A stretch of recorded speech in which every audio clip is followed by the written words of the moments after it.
What's going on, everybody? It is Friday, October the 10th, and it is 9 p.m. Eastern, 6 o'clock out here on the West Coast. And you know what that means? It's time for another episode of Cover 2 Cash. I mean, we have been killing it with our bets this week. The NFL was amazing last week. I mean, some great action actually yesterday with the Giants just absolutely putting belt to the rear on the Philadelphia Eagles. I'm sure a lot of you Eagle haters out there were absolutely enjoying that. So that's usually what happens when you win the Super Bowl. But nonetheless, we are going to head and get started, and I'm going to bring in my host from the other side of the Mississippi. Ladies and gentlemen, Bobby from Bobby's Big Board. What's going on, Bobby? What's going on, guys? That intro never gets old, man. Whenever we start that intro, I start getting hyped up for the show every single time. I love that. But yeah, last night was a big-time win for the Giants. I know if you guys follow Justin's free plays every day, Giants plus 7.5. It cashed, absolutely. I actually had the money line on that game, so we cashed out a little bit there. Got to trust what Justin says, man. He's the man with the plan. But yes, Scatterby went absolutely nuts.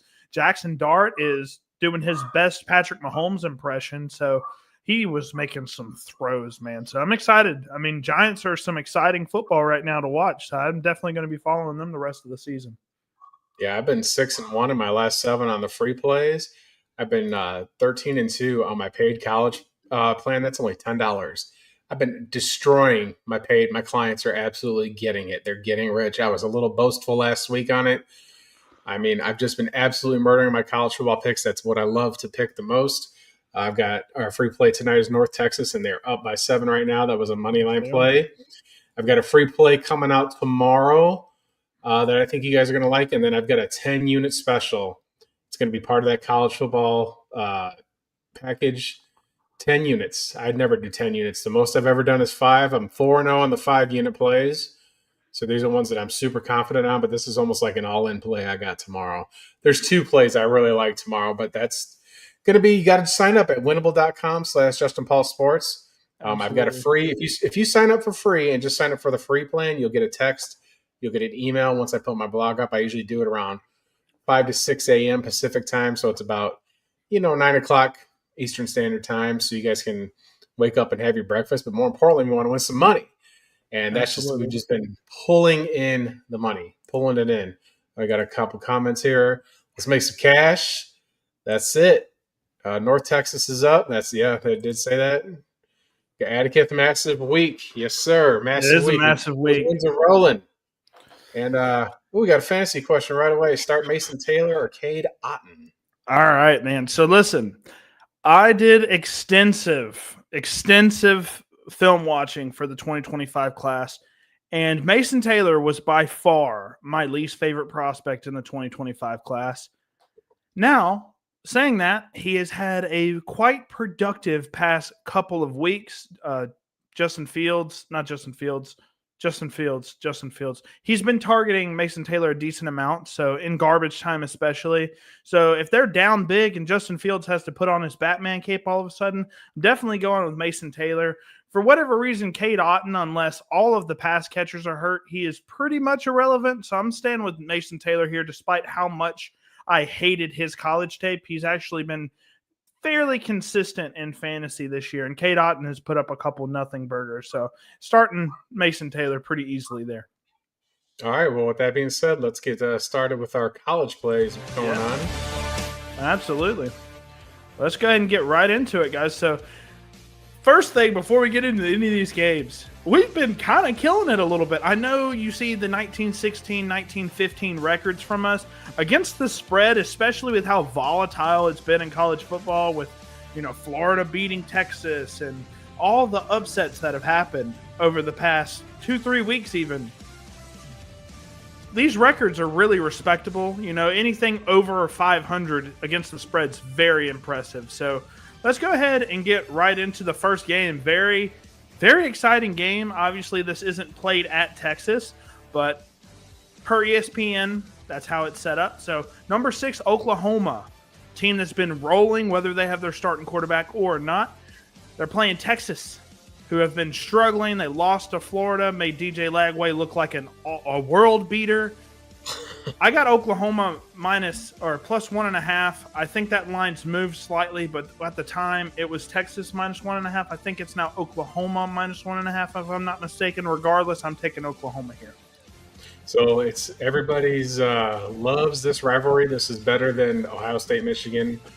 I don't care. You can cope and seethe about it. The game is like the fifth on the top rivalries. It's not, oh, the best rivalry in football is Ohio State and Michigan. I grew up in the Midwest, and it's not.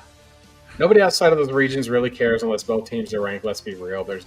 Nobody cares about Ohio. Nobody cares about Michigan unless you live in those places. It doesn't take national attention. It's not Southern football, which reigns supreme, even though this is an old Big 8 matchup. But Red River, somebody on this show, me, said at the beginning of the year that Texas might lose 4 football games. If I recall, I think I said that's on your channel too. Oh, you made it. right. You made it so apparent. You posted You posted the clip on your channel. Because when we were going over the season previews and we were going over the SEC previews, it wasn't Justin hates Texas because I don't. It was because when you lose your quarterback, 3 offensive linemen, your tight end, 2 wide receivers, and a running back that's unproven coming back, and I said this was going to be a game they were going to lose. And Mateer, regardless of his injury, I think he's going to play, though. I think Mateer is set to play. That would be a big time get for the Sooners this weekend, man. If they can get Mateer back, I loved his tape. I've actually got 4 quarterbacks graded from this 2026 class, and Mateer, he's towards the top of my quarterback rankings, man. He's just a little small for me, but he makes plays, man. He's a gunslinging playmaker. I think the game's super close for a rivalry. I think Texas is sick of it. They come out guns a-blazing. Might take a lead in the first half, but I do think that this is an Oklahoma win. Last year was such an anomaly for Oklahoma football, and with all those returning players and with upgrading substantially at quarterback, it felt like the right play. I'm going to take Oklahoma to win 23-20 here. Give me the Red River shootout. Go into the Sooners, Boomer Sooner, drive your carts, whatever it is y'all do up there. And Texas will have 3 losses and essentially eliminated from the college football playoff. Absolutely. So absolutely. I just don't believe in, Texas's struggles against. It's not like it's one game that they struggled. They struggled against pretty much everybody but Sam Houston this year. Yeah, and that's like beating up Madden on rookie. Or they don't have a win yet. Yeah. And it was bad optics with Arch Manning over there flexing over a Sam Houston State defender. Like, come on, man. But I'm taking the Sooners. So give me Oklahoma. Yeah, we agree there for sure. Then next up, I think my favorite line of the weekend, Auburn, coming off some really tough losses. I think their team's pretty much deflated at this point. Georgia's got a lot to prove right now. I think Georgia, number 10 on the road versus Auburn. I think they cleanly defeat the Auburn Tigers. I think this is probably a 10-13 point victory for Georgia. So I'm definitely going Georgia minus 3.5 here. Easily. Well, Bobby, this is what they call the Deep South's oldest rivalry. They've been playing over 100 years down there. This one's at the Plains. I think that Georgia, I'm intrigued by the line because Auburn's quarterback play is horrendous. They don't run the football. It's just they're an unbelievable situation there going on in Auburn. I think Hugh Freeze is going to be on his last leg here. There's an intrigue with me with that line being 3 and a hook, but I think that Georgia can cover this line. Auburn's got some great wideouts, but they're a very one-dimensional football team. I mean, they took Texas A&M to the limit. They took Oklahoma, but I think that even though the game's down there on the Plains, I'm going to take Georgia as well. I think this game's going to be something along the lines of 27-20. Gunnar Stockton is playing really solid football. Which I didn't expect. People had a lot of questions around him. They kind of wrote him off a little bit after that Alabama game, and it just Alabama's got a much better defense than what Auburn puts on the football field. So give me the Bulldogs here. All right. Next up, I think the game that I'm most excited about, I'm an SEC fan, obviously. But number 7, Indiana, they've been steamrolling pretty much everybody, beat the crap out of Illinois. Got my QB1 in the class thus far with Fernando Mendoza. Even though he hasn't played top-tier competition, I loved his tape. They're going on the road. Playing number 3, Oregon. Oregon minus 7.5-point favorites.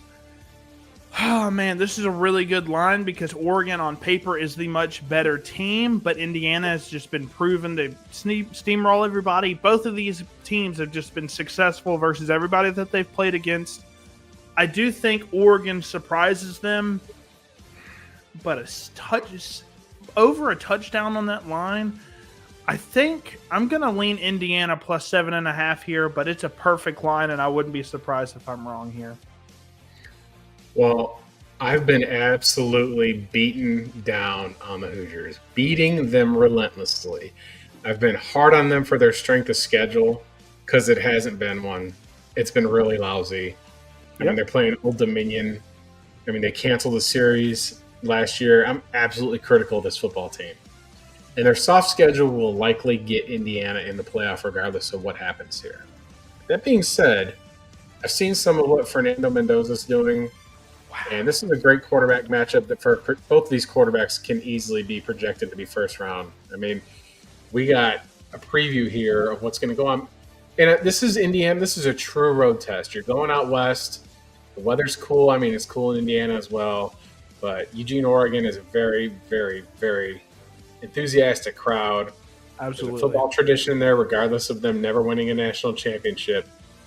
I think that Kurt Signetti finally gets the job done here.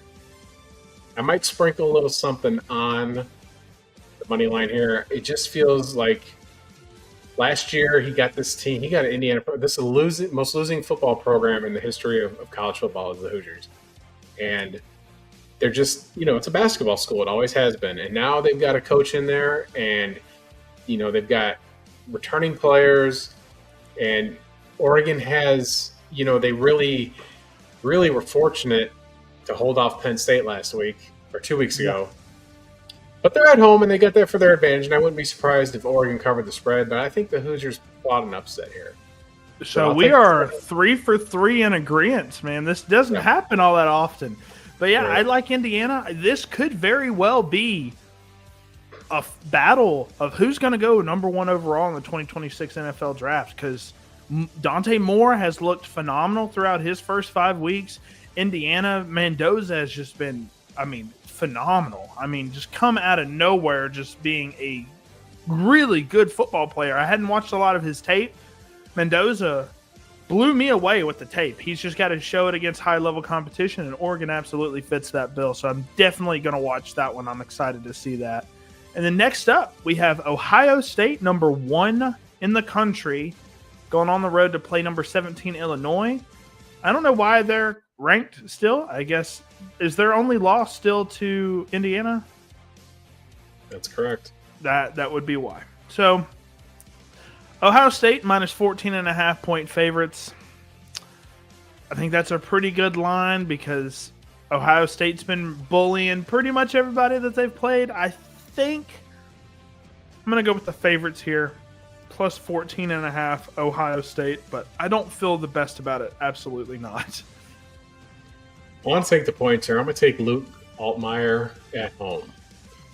Illinois got taken to the woodshed by the Hoosiers and came right back and responded accordingly, and that was a big deal. They didn't collapse. They didn't give up. It's their only loss on the season. I think this is the real first true road test for Julian Sayin, and I think that absolutely can factor into this football game. Now, he still has Caleb Downs on the defensive side of the football. They've got Jeremiah Smith, who looks absolutely electric when he gets the football in his hands. So it's just going to be a matter of can he get those two hand in hand and get the offense rolling. But I think that Illinois keeps this close. Again, this might be a little bit of a sprinkle here on the money line because, when you just continue to – when you go on the road, right, and I've seen how Ohio State plays football. They're number 1 for a reason. They're pretty much reloaded from last year. They didn't have the big drop-off like I said Texas and Georgia would have. I did not call for them to have this collapse. They're an absolute juggernaut. But I think that this might be a game where they might get bit. But I definitely like the points for sure. So I'm going to take 14 and a hook. But if the Hoosiers, or I'm sorry, but if the Illini, the Fighting Illini, there is a long history there of football.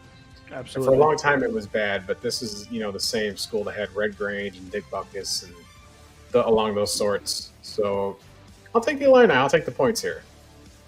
First disagreements. That's good because we can't just have the same record every week. Despite us not agreeing very much the past 2 or 3 weeks now, we've still come out to fairly even records, all things considered. But next up, another one I know you're really excited about. Number 8, Alabama. In my opinion, our best bet to win a national championship out of the SEC this year. I hate to say that as a State fan, but it is what it is. They're going on the road to play number 14, Missouri, one of the teams that I think is a little bit overhyped at this point. I know they're undefeated, but they haven't had too much in terms of just South Carolina on their record for their resume this year. Alabama's minus 2.5-point favorites. I like the Crimson Tide minus 2.5. I think the line's currently minus 3.5. I'm still taking Alabama here. I think they win by a touchdown at the very minimum. So all I've heard all week is about how great Missouri's rushing attack is in their defensive ends. He is a problem. There's some truth to that. Ahmad Hardy is absolutely, when you look at footage of him. Hold on one second.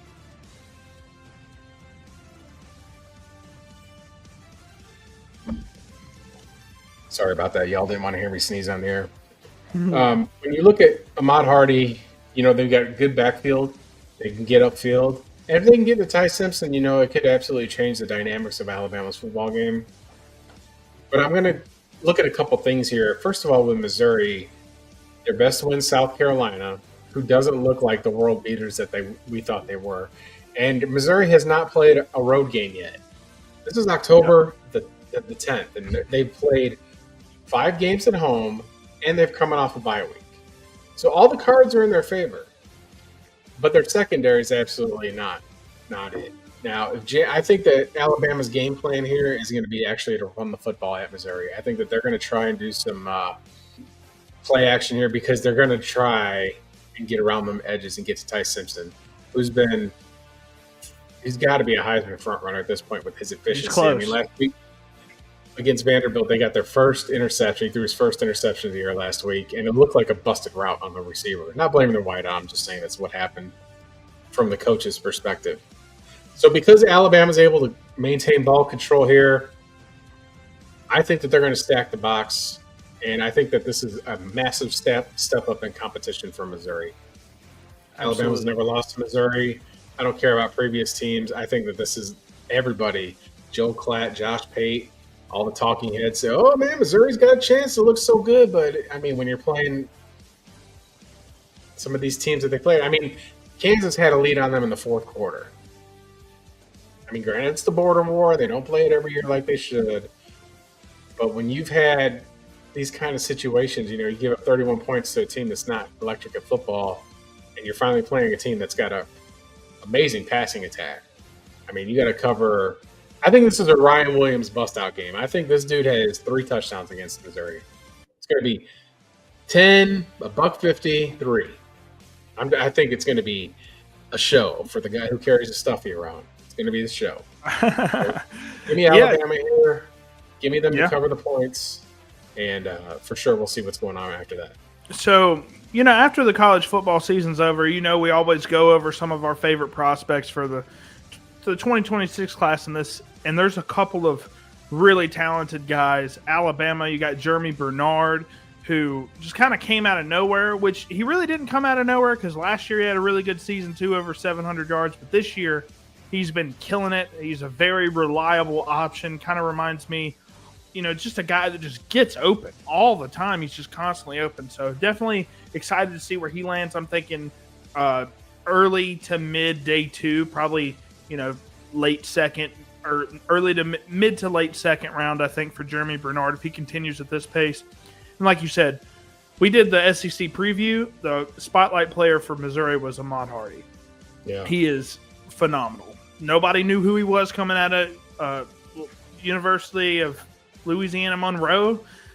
Nobody knew who he was. And then he comes to Missouri, and I want to say he's the leading rusher in football right now. So love what Missouri has done with Ahmad Hardy. Glad that he got the ball a lot. So last but not least, Michigan going on the road to USC, so going a little ways. Southern California. I got USC here, -2.5, fairly easily. I don't know if you guys know too much about a guy named Waymond Jordan, but he's their running back. He was a D2 guy that transferred to USC this season. 7 yards a carry, 531 yards, and 5 touchdowns versus some pretty good competition. He played Michigan State. He's played Illinois as well, had 2 touchdowns against them. So love their rushing attack. I know Michigan has a great defense, but I'm going to stick with USC here. And, I mean, they've got a lot. Mekhi Lemon is really great. They've got lots of stars all over the football field. So I'm going to take USC here, -2.5. It's a really perplexing matchup. I mean, you've got a quarterback in Michigan who can throw it all over the football field. Yeah. But I absolutely love what Justice Haynes does. He's the one Alabama transfer that was kind of broke my heart to see him go. And he's just been absolutely destroying it. Now, there did seem to be a little bit of disarray between those two on the sideline. I don't remember if that was last week or 2 weeks ago. But they finally got past all this nonsense with the scandals of them cheating. And because they cheated, y'all. I don't care what you say. Michigan cheated and got caught. And Sharon Moore got caught deleting texts that were incriminating. So Michigan fans like to just not real attempts. That's what they do. But I'm just, being honest, like, you're the champs, but you cheated and you're paying for it. So nonetheless, I do think they got what it takes to get it done out there in Southern California. I would love to see Michigan lose, but this is about betting. So I'm going to take the 2.5 points here. I think you could probably lay the money line. I got to see it from Lincoln Riley and them. I got to see it. I mean, ever since Caleb Williams left that place, he really hasn't, had a whole lot of nothing. Record keeps diminishing until I got to see it. Just like what you say when we do our fantasy football stuff.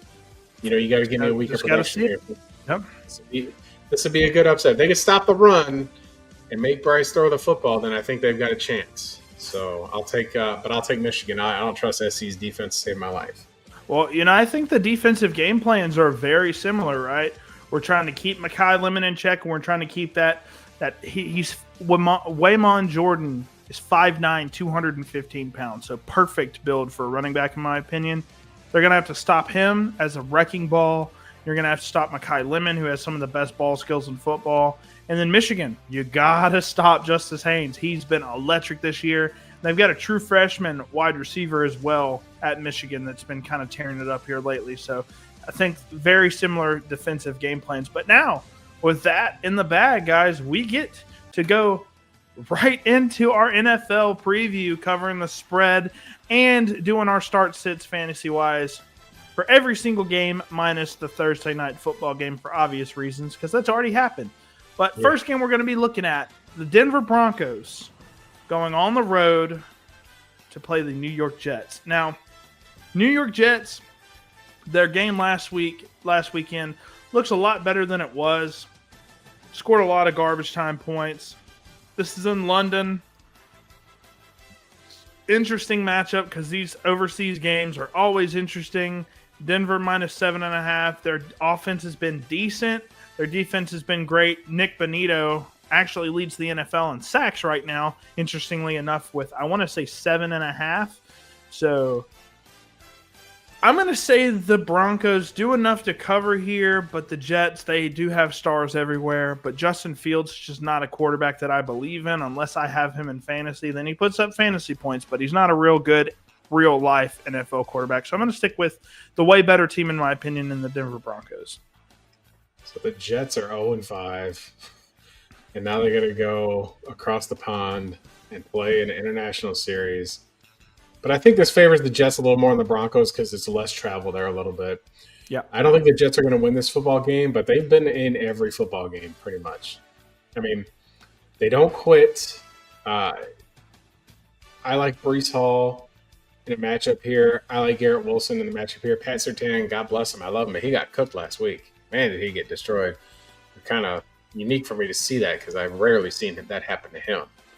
But like you said, Benito, he can get there in the backfield, but I think that the Jets got enough weapons to make some plays here.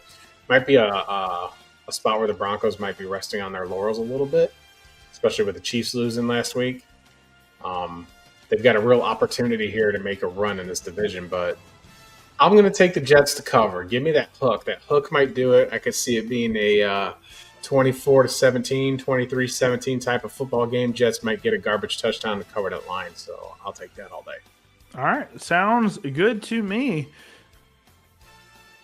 Let's go ahead and get into the start sits. So I do like Bo Nix versus the Jets defense. I think he's a solid, rushing upside quarterback that can get you multiple touchdowns in any given week. Yes, he does throw some very sketchy passes every now and then, but I do like Bo Nix. And J.K. Dobbins may be the surprise of the year for some people. J.K. Dobbins, I've never questioned his talent, but it's always been about durability with him. He stayed healthy so far, has not popped up on any injury reports at any point this year, so he's been fully healthy. I'm excited to see him run the football. He is just electric, man. He's just a really powerful runner in between the tackles, and they've been blocking great for him. I think he's a top 5 back right now in fantasy, so love J.K. Dobbins versus the Jets, even though they have Quinnen Williams.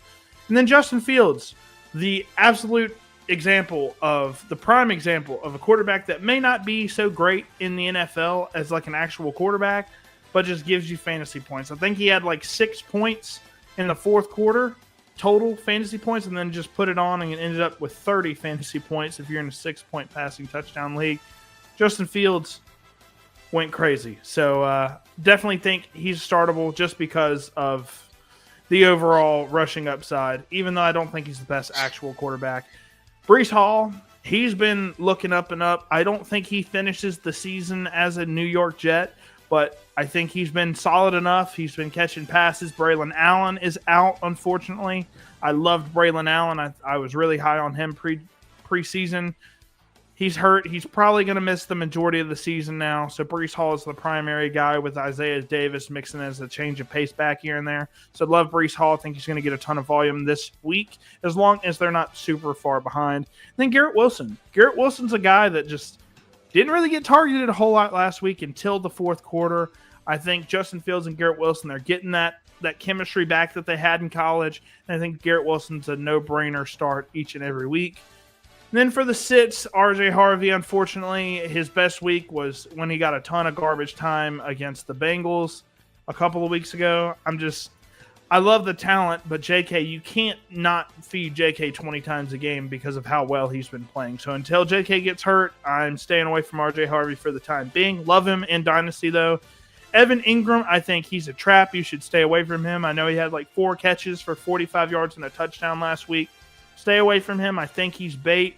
If you have any tight end around his tier, around his same projection, I am sticking with away from Evan Ingram and sticking with those other tight end options for now. Marvin Mims, he's intriguing to me because they've got a lot of plays where he's basically the first target and the only target, a lot of screens, a lot of really creative play calls, but he hasn't really gotten a lot with it. He hasn't been super productive unless he catches like a deep bomb. I do say he is a field stretcher, but Marvin Mims is not a guy that I'm going to bet on consistently because he's just so inconsistent. Then Isaiah Davis, I think he sprinkles in a little bit, but maybe catches a few passes. 8 points, I think, is like a decent performance from him, so I'm staying away from that. I think there's better options out there. And then Josh Reynolds. People were really excited about him as their wide receiver 2 for some reason. He's done pretty much nothing this year. Stay away from him because, Mason Taylor is like the only other pass catcher that I would feel comfortable starting right now outside of Garrett Wilson. So staying away from Josh Reynolds. Yeah, it's a good start sit list. I was never in on RJ Harvey, and I would just cannot get over the Broncos drafting a 24-year-old running back. The college production is everything. And they had Audric Estime right there, 20 years old. I think he could have built something with him, but Sean Payton's going to do what he's going to do, I guess. And the Broncos are winning, so none of this fantasy stuff really matters. It's a good start sit list there. Yeah, with the Audric Estime thing, he's a very similar back to J.K. Dobbins. He just doesn't offer the same amount of explosiveness. I think the reason why they let him go, surprisingly, I did not think they were going to let him go. I thought he'd be like their third option or their practice squad guy. But yeah, they're very similar skill sets. So I think that's why they went with Harvey, because they needed a back that could catch the ball and be like a change of pace, explosive back that offers the speed. And Estime just doesn't do those things particularly well. So I think that's why they let him go. But next up, we're going to the next matchup of the week. We've got the Arizona Cardinals. I almost called them the St. Louis Cardinals. So that's a throwback. Arizona Cardinals going on the road to play the Indianapolis Colts, who have just been on a tear. I know they lost a couple weeks ago, but they've been really doing it, man, this season. Probably the surprise team of the year. Daniel Jones has been playing electric football, right? Jonathan Taylor's probably the best back in the NFL right now. Tyler Warren seems like a smash, slam, dunk hit for them in the first round. I do like the Colts -6.5 here. The Cardinals, Kyler Murray's a little banged up right now. I do think he plays, but he's not going to be able to run around as much with that foot injury. And, you know, their defense is not the best. Will Johnson, I don't know if he plays. He's been banged up a while. He's an electric football player, but he's been hurt a decent amount. I like the Colts. I like their defense. I like their offense a ton. Shane Steichen's finally unlocked the potential of this team. So I'm going to go with Indianapolis -6.5 here. Not a big believer in the Cardinals at all. The Cardinals are one miracle and 2 plays away from being 5-0. I'm going to take the Cardinals in the points here. They lost in the most hilarious way last week. That was absolutely ridiculous. I mean, you drop the ball at the goal line, you know, you get the touchback there, and then you immediately give up an interception that you fumble and the other team scores, and then it's just ridiculous. You couldn't do that if you tried. Like, you couldn't do that if you tried. And I think that, you know, this is a 3-game losing streak for the Cardinals here, and I think that the Colts are actually in one of their more comfortable zones here. They're at home. You know, they're probably thinking that the Cardinals are going to be down on themselves. I think they lit a fire to their ass. I think the Cardinals win this game. I think they win the game, so I'll easily take the points here. I think that they've got something they have to prove, because if they don't, then they're going to be 2-4, and the seats out here are going to be hotter than the desert sun. You can't go into year 3 of a rebuild and play like this. This is desperation mode for Phoenix or for Arizona more than it is for Indianapolis. So give me the Cardinals to win the game outright. That's a money line play that I like. Kyler is supposed to play. There's nobody really on the injury list. I think Trey McBride's the only one, I think. Well, they don't have any running backs. That is a big problem. I mean, they don't, but I know it's not going to be DeMarcado. You probably see Michael Carter in there. And, you know, like, I think Daniel Jones, I think it's a game where they start off the first half, and it might be one where the Cardinals just pull away in the second half. This is definitely, you know, like, it's one of the things I use in my betting psychology is to say, we can look at analytics and X's and O's and all this stuff, and you can overwhelm yourself with it. I only really care too much about a couple things, which I've put in the videos on my channel. I care about your offensive line, your defensive line, your quarterback, and what happened last week. And what happened last week was an absolute clown show. And what happens when a team gets embarrassed the previous week? They come out there more focused, more prepared. They're going on the road. I think they know what's at stake here. Give me the Cardinals. Yeah, I mean, Gannon's got to win this, man. I think he's got maybe 1 or 2 more losses, and then he's probably out of there, especially with what happened last week with DeMarcado. I know that sparked a little bit of controversy. You know, but I see a lot of I'm going to interrupt you here. I don't think that last week's loss was his fault. He didn't fumble the football. He didn't. I was talking about the DeMarcado situation.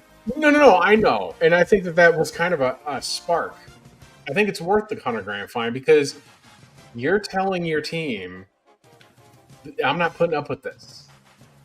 He's lucky he's still on the roster. I think if the Cardinals didn't have injuries, he would be off the roster, because that's the message you ultimately want to send, because it cost the team the game. It cost a game. When I played high school football, I will never forget this. Never forget it. I mean, obviously, I still don't forget it. Haven't forgotten it. But I played high school football in the 90s and late 90s. We were playing, and one of our players got a personal foul. Okay? Got a personal foul. And he said, there isn't a single person on this team worth 15 yards. And we never got another personal foul the rest of the year or next year. Because he instilled the fear of repercussions for that, for playing time and things along that sorts. So, I mean, that obviously doesn't happen in the pro leagues, but I think that the team's going to come together here. I do. I think they're going to rally around him. They have to rally around him. Otherwise, it's going to just get worse and worse around here, and people are already starting to show. apathy towards Kyler. He's got all this money, and they just can't freaking win. They're tired of it. Cardinals fans are tired of sub-mediocrity and paying all that money. And quite frankly, I don't blame them. I don't blame them for feeling that way. You got to see results on the field. They ran Cliff Kingsbury out of here, and now they bring him in here, and they're not getting results here either. So they're going to start – the heat's going to start going up on Kyler as well. Yeah, especially with all the really successful coordinators this year. I mean, they could ship somebody out and get put an interim head coach in for the rest of the season, kind of forfeit your losses here, and then grab one of those talented coordinators, man. I mean, there's a ton of them out there. But let's go ahead and get into the start sits. Daniel Jones, I think at this point, I don't think the Cardinals defense is, very good. So, like Daniel Jones and what he's able to do with all of these weapons, there's just so many weapons on this offense, and we'll get to that in our sits list in a minute. But Daniel Jones, he's been playing great football. He's only got one really dud in the first 5 weeks, and that was in the loss. So I think Daniel Jones is a very good start option. Jonathan Taylor, if you're not starting him, I don't know what you're doing. I mean, this guy, he's got 6 touchdowns in 2 weeks. 2 weeks, He's had 6 touchdowns. He's caught a touchdown. He's caught multiple passes every single week. And he's getting 18 to 25 carries every single week. So Jonathan Taylor, he's the RB, I think, 2 right now on the year. And I think he'll be the RB1 after this week. So Jonathan Taylor, he leads the NFL in rushing and has 5.5 yards a carry, I think, right now, which is insane. He has almost 100 carries. So love the efficiency there. Shane Steichen's really getting creative with the runs concepts. And then Tyler Warren. Look, I was on the Tyler Warren hype train. I've said this every week. Choo-choo. All offseason long. He was my favorite tight end. From a person that played the position, I know it very, very well. Tyler Warren was a monster. He was always going to be a monster. People were scared about the landing spot, and he has proven everybody wrong. Daniel Jones, he never throws to tight ends. Before this year, I think he had like 8 catches total to tight ends. Tyler Warren, he's the leading receiver right now for the Indianapolis Colts. Love Tyler Warren. He's one of the best tight ends in the NFL already as a rookie. Then for the Cardinals, thank Marvin Harrison Jr. People are saying he's a bust, which is kind of ridiculous because he's been fairly efficient this year, even though the offense has been kind of hit or miss. Marvin Harrison Jr., very talented. I think he's got a big game in store for the Colts. And Trey McBride. I mean, Trey McBride's floor is 10 points for you guys. Floor is 10 points. He's going to have 5-6 catches for 50 yards every single week. That's a 10, 11 points no matter what. If he catches a touchdown or gets even more, that's just even better for you. So Trey McBride, probably the safest start option of any tight end in the NFL right now. Then for the sits, DeMercado and Michael Carter, I just don't think they're talented enough, honestly, to be efficient in the NFL, unfortunately. I liked DeMercado's big run, but that was basically all he got, and he messed that up somehow. So sure did. I don't think DeMercado ever does that again. Jonathan Taylor did that last year, and he's made it a point to not put the ball down until after he's ran out of the back of the end zone. So, he's Forrest Gumping it.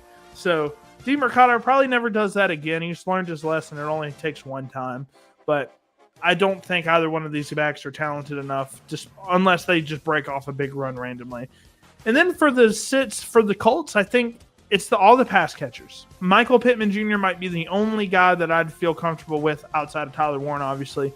Starting, Josh Downs coming off a decent week, but it's just they spread the ball around. They're like the Packers. They spread the ball around so much to where none of these guys are really consistent options for us in fantasy. Love Josh Downs as a talent. I mean, absolutely love him, but he just doesn't get targeted enough. They don't emphasize his usage in the offense. He's just another piece in the puzzle, and that's just how Shane Steichen's going to run it. Alec Pierce, he's only relevant if he gets a 70-yard bomb touchdown. Adonai Mitchell, kind of the same thing, but he's just, he separates really well. He just has struggles holding on to the ball. He had the big-time mess up. Same thing with DeMercado. I mean, you guys got to stop doing this. I mean, y'all are professional football players, for Christ's sakes. You cannot drop the ball until you are in the end zone. You're getting paid. You're getting a salary. Like, you can't blunder that. And he, and you're not rookie. He's not a rookie anymore. Not anymore. I don't know if DeMercado is, but nonetheless, I would teach, if I was coaching, I would teach my players, you need to go, when you get in the end zone and you think you're scored, you need to go look at the referee and make sure he does the touchdown signal before you do any dance. And if it happens again, I would actually make the whole team suffer for it. Because then the Full team Metal will Jacket handle it. stuff, huh? Make them run. Make them run. Make them do something. I mean, you hold them accountable like that for one player doing something foolish. You know, I mean, it just it's so hard to win in the National Football League. And you take It's away so points hard like to that, win. especially give them the ball back too. Like I get like dropping a touchdown or something, right? That takes points That's off different. the board. But you get another chance to score. This is taking away points and giving the ball to the defense like at the same time. DeMercado is in his third year. Adonai Mitchell's in his second year. If I'm an offensive coordinator or a head coach at any franchise, I'm sitting down. I'm taking 5 minutes out of the film review session, the whatever we need to do. Whenever we're watching film, 5 minutes. I'm going to show DeMercado or Adonai Mitchell do their thing, and I'm going to say, listen, this will not happen.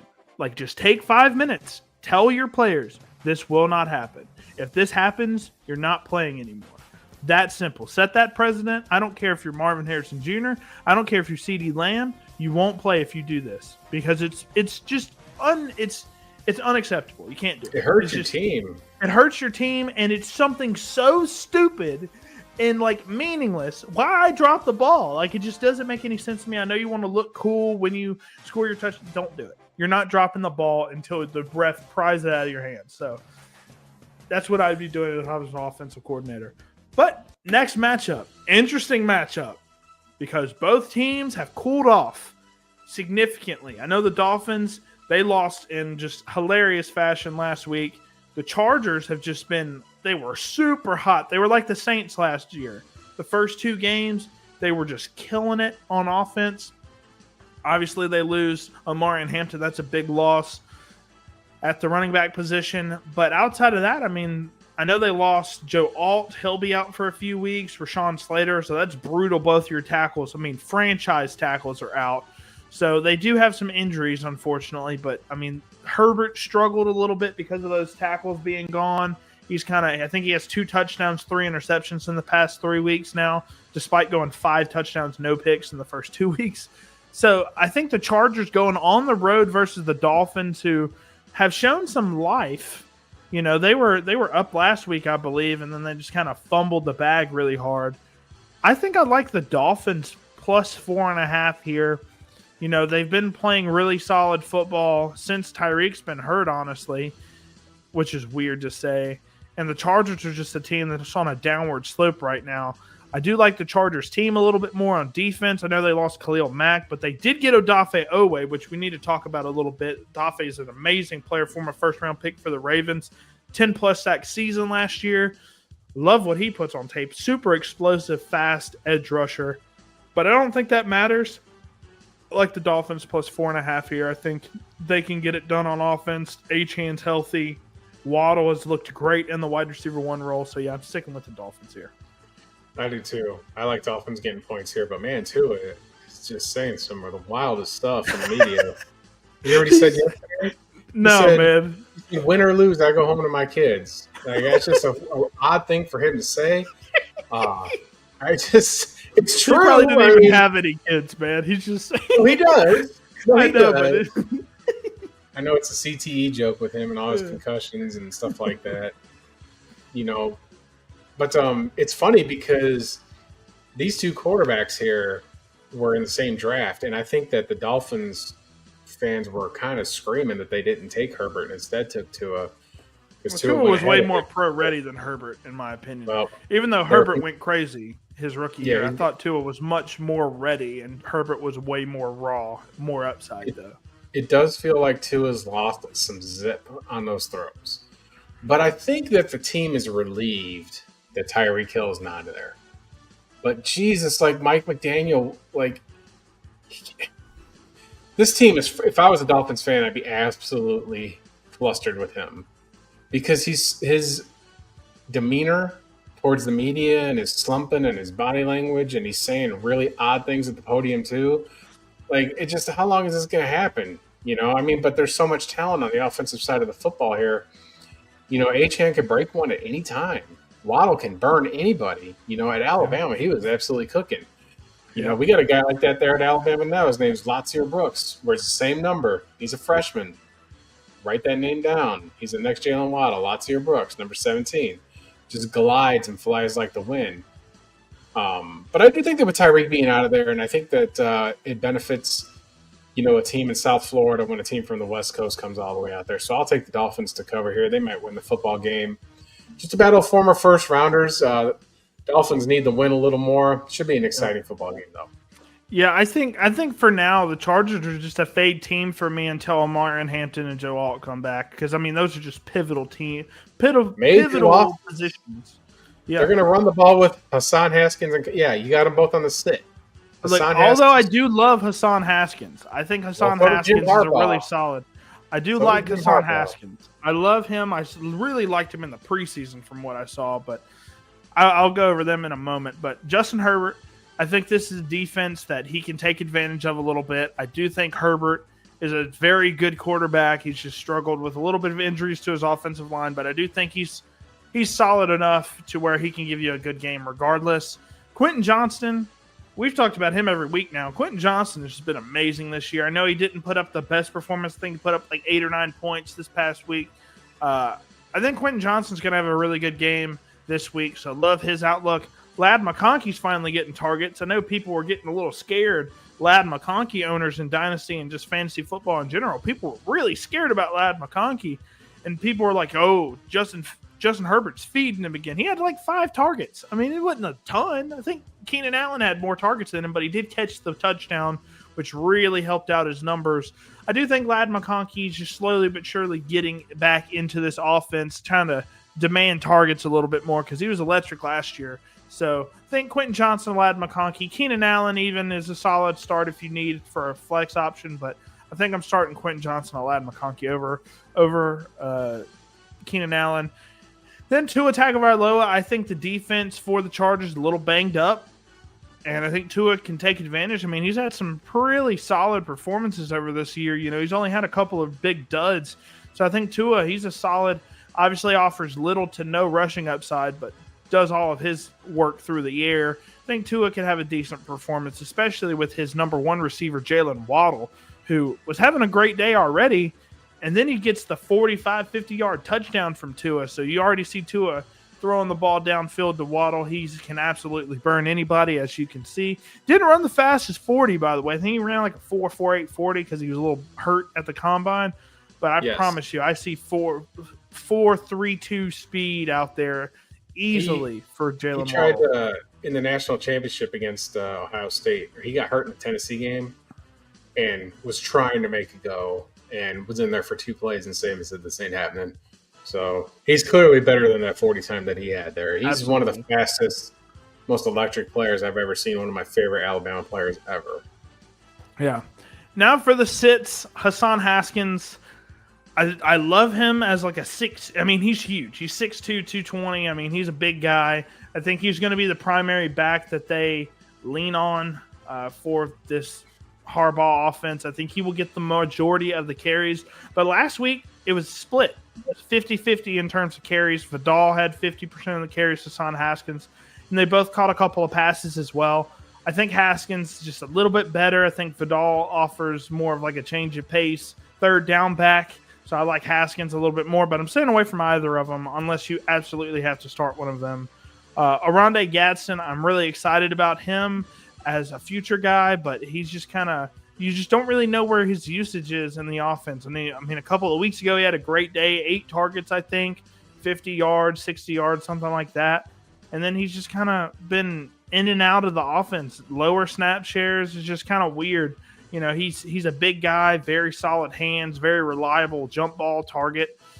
So former wide receiver as well at Syracuse. So love me some Oronde Gadsden the second. His dad actually played for the Dolphins, funnily enough. Oronde Gadsden the first. So I'm going to sit him for now, but really like his outlook for the future for sure. Then Malik Washington, he had like 6 catches, I think, for 0 yards. They're trying to get him going. I saw his stat line. It was six receptions. That's all it was. 6 receptions. So Malik Washington, he's a guy that is at I forget where he went to college, at Tulane maybe, I don't remember. But Malik Washington, he was electric wherever he played at college and broke the record for his school and was just really, really good. I think he broke the conference record, and he was really good there. But he's just a guy that they're just trying to get him the ball, try to use that yak, and it just hasn't really translated that well. So staying away from him. Then Ollie Gordon. I love me some Ollie Gordon as like a big back that can get short yardage work and stuff like that. He's only relevant if he gets a touchdown, unfortunately. They've given the ball to Achane a ton. So staying away from Ollie Gordon for now. Yeah, I like the start sits here. I mean, I Nothing think that controversial yet. you don't have Devon Achane there, but I think he's a trade candidate. I got a feeling that he's going to end up. Ironically, he was rumored again. I don't think this has any steam to it, but he was rumored for Green Bay. And I'll tell you what, you want to put Achane in the backfield with Josh Jacobs, bless my soul with it. Like, let's make that happen. I don't think Achane would want to go there because Why wouldn't he? I don't know why the Packers would want him anyways. Jacobs has been great with the ball in his hands. Well, like he's probably been the best receiver, he's been in his whole career this far. So I'll tell you this. Here's why I think he would do it. The only reason I could think Jacobs is in the middle of a 4-year deal. He's in second year of it. And the backups in Green Bay aren't lighting it up. Plus you're going to go into a offense where you won't be the lead back, and I think that the split backfield absolutely with those two would create such a disaster. Yeah, for it's definitely really good because you're going to have to account for them. It's not like a downgrade in speed or receiving ability. I mean, this is a guy. You might see some drives with him being the start. And Josh Jacobs coming in on third down and pass pro. 2-minute warning situations. It would be a disaster to scheme it because you've got to account for a Devon Achane. You have to do it. You don't have to necessarily do it for Emmanuel Wilson. With all due respect. I like Emmanuel Wilson now. I do like. But who do you like better, Emmanuel Wilson or Devon Achane? Achane, of course, but yeah, hey, And the other reason why he would want to go is the Dolphins aren't winning football games. I think that locker room has had it with Mike McDaniels. I do. And it looks like, I don't want to speculate, but like he's had some alcoholism issues in the past, and he's just on the podium and he's just super incoherent and just, I don't know if he's gotten back to it or not, but I mean, dude, I'm just saying I know he's not the most charismatic guy. He's very monotone, but like he can't even put sentences together, man. It's very interesting stuff because, a couple of years ago, when they were winning football games, number one offense in the NFL. It was just, he was able to speak. Now he's just like not able to speak. He's like, he's just, I don't know what's going on with him. I don't want to say it's that. I'm just saying that could be a possibility. And if that's the case, that's really bad. I know the Dolphins have kind of rioted against him a little bit. So curious to see how he does the rest of the season. Definitely on the hot seat here soon. So we'll go ahead and get on to the next matchup, which two teams coming off big wins.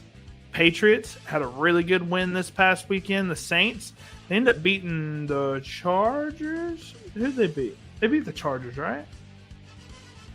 New Orleans? Yeah, who'd they beat? Yes. They got pounded against the Giants, and then they beat the LA Chargers. Yeah. So, Patriots going on the road versus the Saints. And I know I asked you this last week. I actually asked some coworkers today. I was like, if you're the GM of the Saints, are you taking a quarterback number one overall with how good Spencer Rattler's playing? He's like top 10 in passing yards, has like 5-6 touchdowns, 1 interception. He's doing great this year. But the guy who has been playing great, Drake May. Drake May's been playing lights out football. I think New England's really putting it together at all facets of the game. I don't like their running back room right now because they're not playing Travion Henderson like I'd hoped they would. But I think the Patriots win this game, -3.5. I know the Saints are kind of going great because, fun fact, Spencer Rattler is the first quarterback drafted by the Saints to get them a win since 1998. It's a fun fact. Well, Drew Brees wasn't drafted by them. Yep. Neither was Derek Carr. Thank God Miami didn't get Drew Brees because we would never got that Nick Saban era down there at Alabama. So shout out to that medical staffer in Miami who made the Alabama Dynasty happen. Talk about the epitome of a butterfly effect. I like the Saints here. I think the Patriots come off that high of that win in Buffalo. I can see it. Stephon Diggs had an amazing game last Back week. to back, 100-yard games back to back. He's been proving that he still has it. I mean, I was kind of skeptical on him. Me too. For the year he had in Houston, and then the way it fell apart in Buffalo, things along those sorts, and it might have been where you thought he might have been past it, but evidently he's proven that wrong, and good for him. I mean, he's got 4 children by 4 different women in the same calendar year. I don't know if that's an accomplishment, but that means that you're fit and you're taking care of yourself and 4 other people, and in that sense, you're definitely going to be able to make plays on the football field. Yeah. But nonetheless, I do think that the Saints, Kamara's on the block. I think that they can cover that 3.5. Might be a game where they win. We're going to see the Patriots on the road now. Drake May going down there. And Saints fans might be vibing after their win last week. And, yeah, they get the crowd going down there. They're good football fans. And it was and Spencer Rattler hasn't been the Achilles heel to this football team. He's not turned it over. He's been pretty responsible. I think that they can. It would be funny if they made Ramondre Stevenson fumble the football, but nonetheless, I think the Saints cover here. Give me the Saints plus the hook. All right, awesome, good stuff. I like both of these teams, man. I'm really rooting for. I would never have thought I would want to root for the Patriots, but here I am rooting for them, man. And then the Saints. Obviously, Mississippi guy, I'm going to root for the Saints unless they're against the Kansas City Chiefs, of course. But definitely like the Saints. I hope they win, 6 games this year. That would be an accomplishment, I think. But on to my starts. Drake May playing phenomenal football all year. I mean, I know he didn't have any touchdowns this past week. But, man, he's been playing great football. Really exciting stuff from him. I think he can have a day versus the Saints defense, so starting him for sure. And at some point, I don't know what Travion Henderson did to the offensive coordinator. At some point, they got to start him, okay? He's showing some really good stuff on the field when he gets the ball. His pass pro is phenomenal. Even in the games that I'm seeing him, he's got really good pass pro. So I don't know what it is. I don't know if they're just waiting on it. I know they're paying Ramondre. Maybe that has something to do with it. I know you spoke to that in the past. But I think Travion Henderson, he's got a big play in him at some point. I'm going to believe in him I'm going to give him 1 or 2 more weeks, I think, of starting him. I think this week. If he doesn't put up double-digit fantasy points this week, I think I'm going to move on from him for now. But I think with the 2 fumbles last week, I know he had the 2 touchdowns. Ramondre Stevenson has just not been the answer. I know he had the 2 touchdowns, but anybody could have scored those. And he averaged like 2 yards a carry. Again, got to go with Travion Henderson at some point, and I think this week might be the week. I've said this 3 weeks in a row. This is the last week I'm doing it. 3rd time's the charm with Travion, or I'm out on him. For now, I think that's hold on. I think that might be the case because what people forget to realize is the business of the NFL. And when you sign a 4-year extension to a running back, you're not going to put him on the bench. And this dude's fumbled the ball, but then he had 2 touchdowns last week. And now with Antonio Gibson out there, I think you might see some more carries for Travion. But I'm telling you right now, I'm preaching the unpopular gospel that he is not taking that starting job this year. Unless there's an injury. I'm convinced. I think that the reason that running backs sit the bench, the number one reason, is they don't do pass pro. And maybe there's something with Josh McDaniels and him to where he doesn't feel comfortable putting him out there in situations. It's what I'm saying. And they'd rather just take the risk of Ramondre. I think that the Butterfingers are over, though. I do. I think that last week he got those 2 touchdowns. He's a pretty efficient runner when he's on. I mean, he is getting a little bit older, and I know we're talking in fantasy terms here, but I think that Ramondre still got the ball the rest of the year. It's his to lose, and I think he's got to royally screw it up to lose it. Even though the fans are screaming to high heavens, New England's 3-2, so just hold on to your butts. And they've lost 2 games because of the fumbles. I know they weren't in it in one of those games, but I mean, the Steelers game they should have won. The Steelers game was on him with 2 fumbles inside the 5-yard line. but I think that that's like when you bottom out, And then when you look at the fumble he had last week, it was just a punch from behind when he was falling down. I think they gave him some grace there. They benched him for a couple series, but then when Gibson got hurt, Ramondre was out there returning kicks. Why wasn't Trey? Like there's something there's something going on.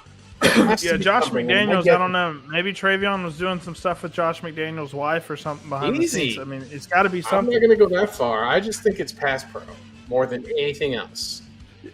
I can't see that happening because I've seen him all throughout the preseason. He was the best pass pro back in college last year.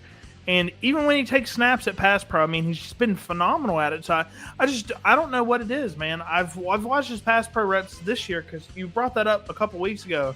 You said there was a rumor about him struggling in pass pro. So I was like, let me look at his film.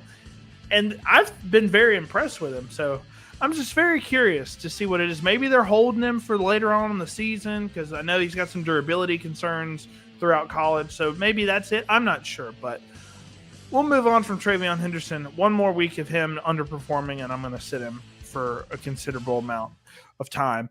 But Stephon Diggs, got to start him now. Back-to-back 100-yard games, been targeted through the roof. Drake May just seems to love this guy. Very reliable hands, solid yak ability, even though he's coming off an ACL tear.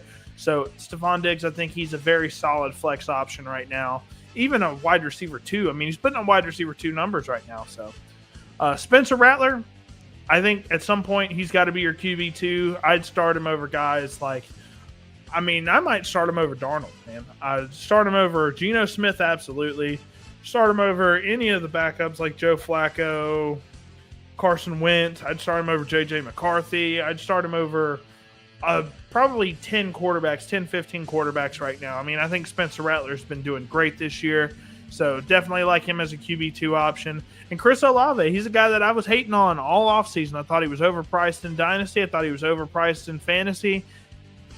He's been very underwhelming outside of last week, and then he started getting a lot of catches. I mean, I played against him last week, so of course he was going to get a ton of catches. I ended up winning regardless, but still, of course. So Chris Olave, I think he's going to get a ton of targets, whether or not he gets any much yardage, I'm not sure. But Chris Olave, I'm going to start him. He'll probably get 8 catches for 40 yards or something like that, which is a very safe floor for him. Then for the sits, Juwan Johnson's been slowly fading out of relevance right now with the emergence of Chris Olave and Rashid Shaheed and Brandon Cooks even. So, he's kind of lower on the totem pole than he was a few weeks ago when he was catching a bunch of targets. He just haven't targeted him as much because of Taysom Hill returning. And you see both of those guys are on my sit list. Juwan Johnson, I like the talent. I like what he brings in the red zone. But I feel like he's got they just broke one. North Texas broke one. But Juwan Johnson, I think he's just a sit for me right now. And Rashid Shaheed, he caught like an 80-yard bomb. He has to do that if he was going to stay relevant. He's just not going to do that every single week. It's just not going to happen. So Rashid Shaheed is a boom or bust wide receiver 3 at this point at the very best. So staying away from him if you have better options. Then Taysom Hill, last week, his first game back, he looked really rusty coming off that major injury. They tried to use him a lot in, the QB run game. They used him as a tight end a little bit, and he just did not look very good at all. I mean, he looked really slow. He looked really just kind of old and withered, man. I mean, he is older. He's coming off a big-time injury. Maybe he's shaking off that rust. I do like that they tried to get him the ball and get him involved again. But, yeah, right now I just got to see him shake that rust off and be relevant again, or else I'm staying away from him for now. Pop Douglas, he's been irrelevant all year. He's a guy that I was excited about as like a slot gadget guy, but he just hasn't been much this year. And then Kayshon Boutte had a really great start to the season, then just kind of faded out because Stephon Diggs is the guy now, apparently. So Boutte is a guy that I'm sitting unless I want to get, 8-9 points out of my flex spot. Yeah, that's a good start to sit them. I think that Rashid Shaheed and Alvin Kamara are actually on the trade block. Absolutely. So, and Olave. I mean, I think that they're gonna. I'd heard there might be some teams calling about that. I think that some of these teams are just not going to wait until the deadline and just start making your move now, which makes more sense. Just you need wins. Teams that need wins, they got to. I mean, the Kansas City Chiefs. Even though I like what our rookie from SMU. What's his name? former receiver. I can't think of his name right now, but I liked him, Brashard Smith. I liked what he put on tape last week. Even though we lost, he was really good in the times that they targeted him. He's kind of like an Alvin Kamara. He just doesn't break tackles as well. So I don't think the Chiefs are in the market for a running back. I don't think they're in the market for a receiver either because, I mean, next week, Rashee Rice comes back, and we have Xavier Worthy. We have Rashee Rice. I mean, we've got a ton of options. Tyquan Thornton's been playing great. So I don't think we would be trading for anything. I don't think you guys would be trading for a wide receiver because y'all have probably more wide receivers than anybody right now, relevant wide receivers. And then Josh Jacobs and Emmanuel Wilson, I think, is a great tandem. So, yeah, I don't know who would be trading for running backs right now. Maybe the Chicago Bears could trade for Alvin Kamara. I think that's a good weapon for Ben Johnson. But outside of that, I don't know who would take Rashid Shaheed right now or Chris Olave. I mean, some wide receiver needy teams maybe. Good stuff. All right, so let's go ahead and get to the next one. Almost got 10 viewers right now, guys. Just want to take a quick break real quick just to let you guys know. On YouTube, on X, you guys got start-sit questions for us. Just shoot them in the chat, man. We'll answer any questions, any lineup things, any trade ideas, anything like that. Just shoot us a message, man. We'll answer them live on the show. But next up, interesting matchup here. We've got the Cleveland Browns going on the road to play the Pittsburgh Steelers, and I like the Browns as a 5.5-point underdog here. Dylan Gabriel really surprised me last week. I liked him as a prospect. I thought he offered like some Case Keenum type of vibes with him. A quarterback that started forever, has a ton of experience, wasn't going to put the ball in harm's way, and he didn't until the last play of the game with the Hail Mary. Whatever, then interception's meaningless to me. But he looked really good last week. He made a lot of really good throws, was really smart with the football, used his legs a decent amount. And Quinshon Judkins just continued to be an animal. Love what he's putting on tape. And then the defense is the Browns' defense. We all know it's amazing. And the Steelers, Aaron Rodgers just hasn't really been doing too much the past 2-3 weeks. He hasn't really done much of anything since the Jets game where he put up 4 touchdowns. Outside of that, he's been pretty much underwhelming for me. And the run game hasn't been that great, right? It's just, for me, Kenneth Gainwell went crazy, right? He plays for the Steelers, right? I think. Kenneth Gainwell had a crazy day for the Steelers. Let me just make sure Kenneth Gainwell. I'm losing it over here. While you're looking at that, fun fact, can you name the last year that the Browns played the Steelers and beat them in Pittsburgh that wasn't the playoff game with Baker Mayfield? You just want to take a stab at it? The Browns are a really terrible franchise, so I'd probably say the last time I think they went really deep in the playoffs and won a lot of wins was 83, so I'm going to say 83. No, 2003. It hasn't been that. Well, the Browns are terrible, man. You could have told me 70, and I would have completely agreed with you. I think that the Browns made some real interesting moves. I thought that dealing Joe Flacco for the pick was a smart play. So good. It's good because it shows that, look, the Browns, I thought they might have been bringing Deshaun Watson back. Might have been what was good, that play there. And just to get something for Flacco, who's 41 years old, and clearly on his last legs. And it also shows that since that's not the case with Deshaun Watson, in fact, I think they're just going to pay him to sit the bench. I don't think he plays this season. And I think the Browns are just going to absorb that cap hit, unfortunately for them. But they're in a spot here where Dylan Gabriel played really solid football against the Vikings, and Carson Wentz played even better, amazingly, which is kind of crazy. But it really goes to show that the coaching matters in Minnesota. That's a plug-and-play quarterback offense, which is wild to say about any football team. So shout out to the Vikings. Kevin O'Connell is a quarterback guru, man. I mean, he had Nick Mullins doing crazy stuff. Josh Dobbs did crazy stuff. I mean, it was just – he makes every quarterback look great outside of J.J. McCarthy. But I think that the Browns are showing with Dylan Gabriel that they're putting a boost of confidence in him now. Yeah. Big story's been, well, Shedeur Sanders is number 2. Who gives a shit? He was named the QB2 today, so. I'm going to say this, and people just get up in arms about it, but Shador Sanders was coached by his father his entire life. High school, Jackson State, Colorado. In Colorado, he had Travis Hunter with him. And without that piece of the puzzle, there's a reason he fell that far, and I'm convinced it's because he doesn't have his head screwed on correctly all the way. And it shows in his interviews the immaturity. You can't lead an NFL franchise and be like that. You have to be. You have to be the CEO of your football team. And Dylan Gabriel's not the biggest guy and doesn't have all the electric tools like everybody else and things of that sort. But you could see the Browns rally around him. You could see him going out there and laying out and making plays to try and win his first game on the road. This is another road game for the Browns. So this dude hasn't even had a start, in Cleveland yet. He's got to go to the arch nemesis Pittsburgh Steelers, who have put, belt to ass to the Cleveland Browns all this time. I think the Browns' game plan going here should be just to give the ball to Quinshon Judkins, who's clearly proven that he can be a 3-down back, which is really hard to get that bell cow status when it comes to football. I mean, you got Jerry Jeudy out there. You can throw the ball to him. I think Cedric Tillman's going to be back this week.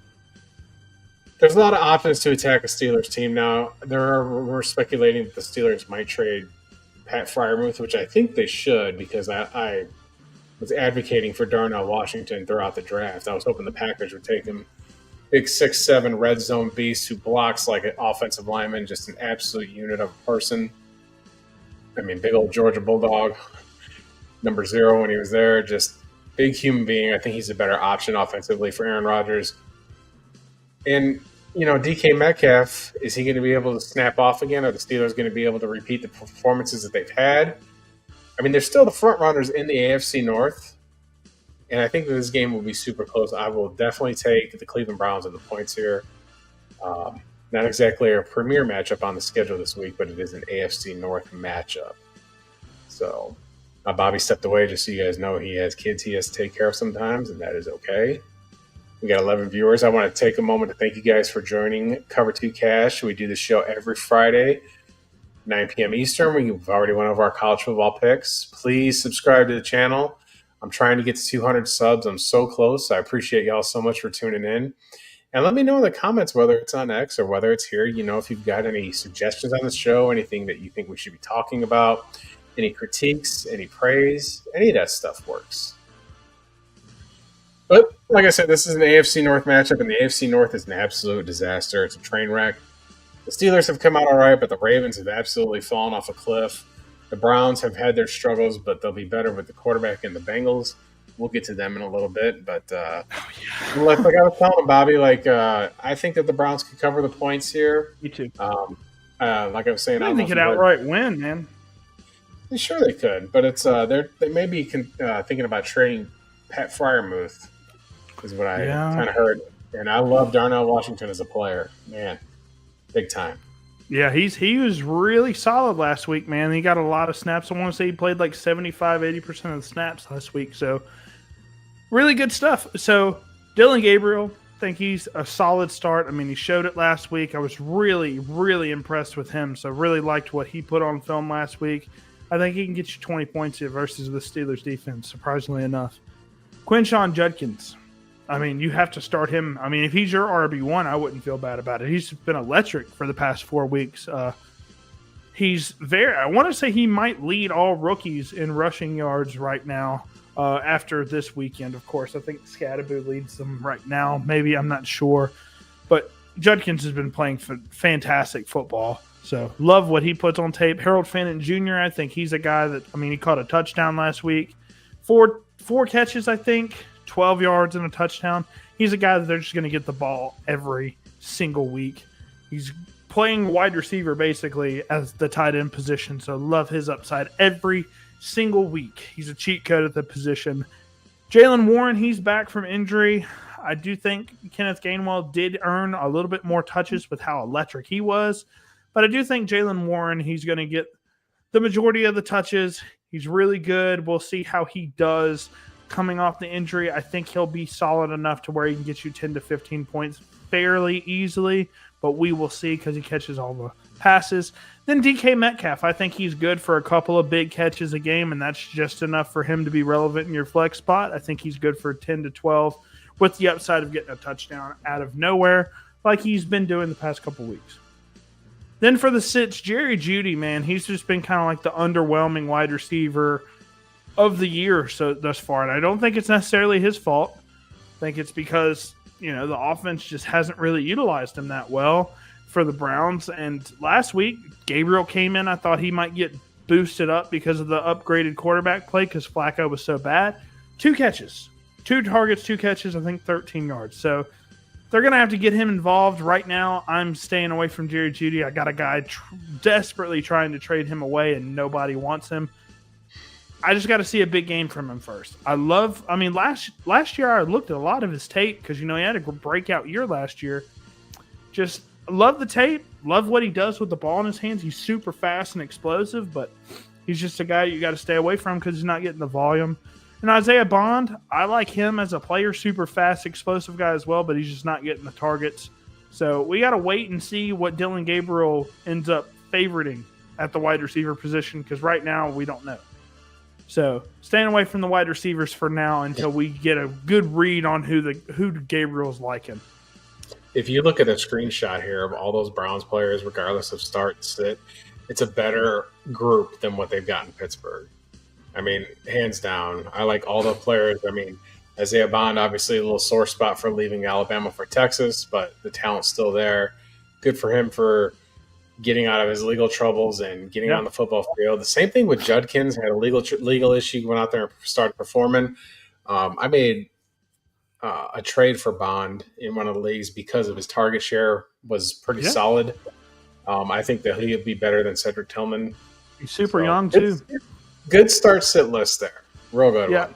Yeah, so we'll move on to Aaron Rodgers. He's just been kind of showing what he did with the Jets last year. I don't want to say it was Aaron Rodgers all along, but the way he plays football, very safe, very controlled, low risk, and that just ends up with him getting 180 to 200 passing yards, a touchdown, and an interception. That's just what he does. So very, very low floor, low ceiling type of quarterback. So I'm staying away from Aaron Rodgers. I just don't think he puts up the numbers that he used to, and he's just there to keep the ball out of harm's way more than he is to make plays, I think, unless DK Metcalf gets open downfield. Caleb Johnson, he had his most carries this past week. He had 6 carries.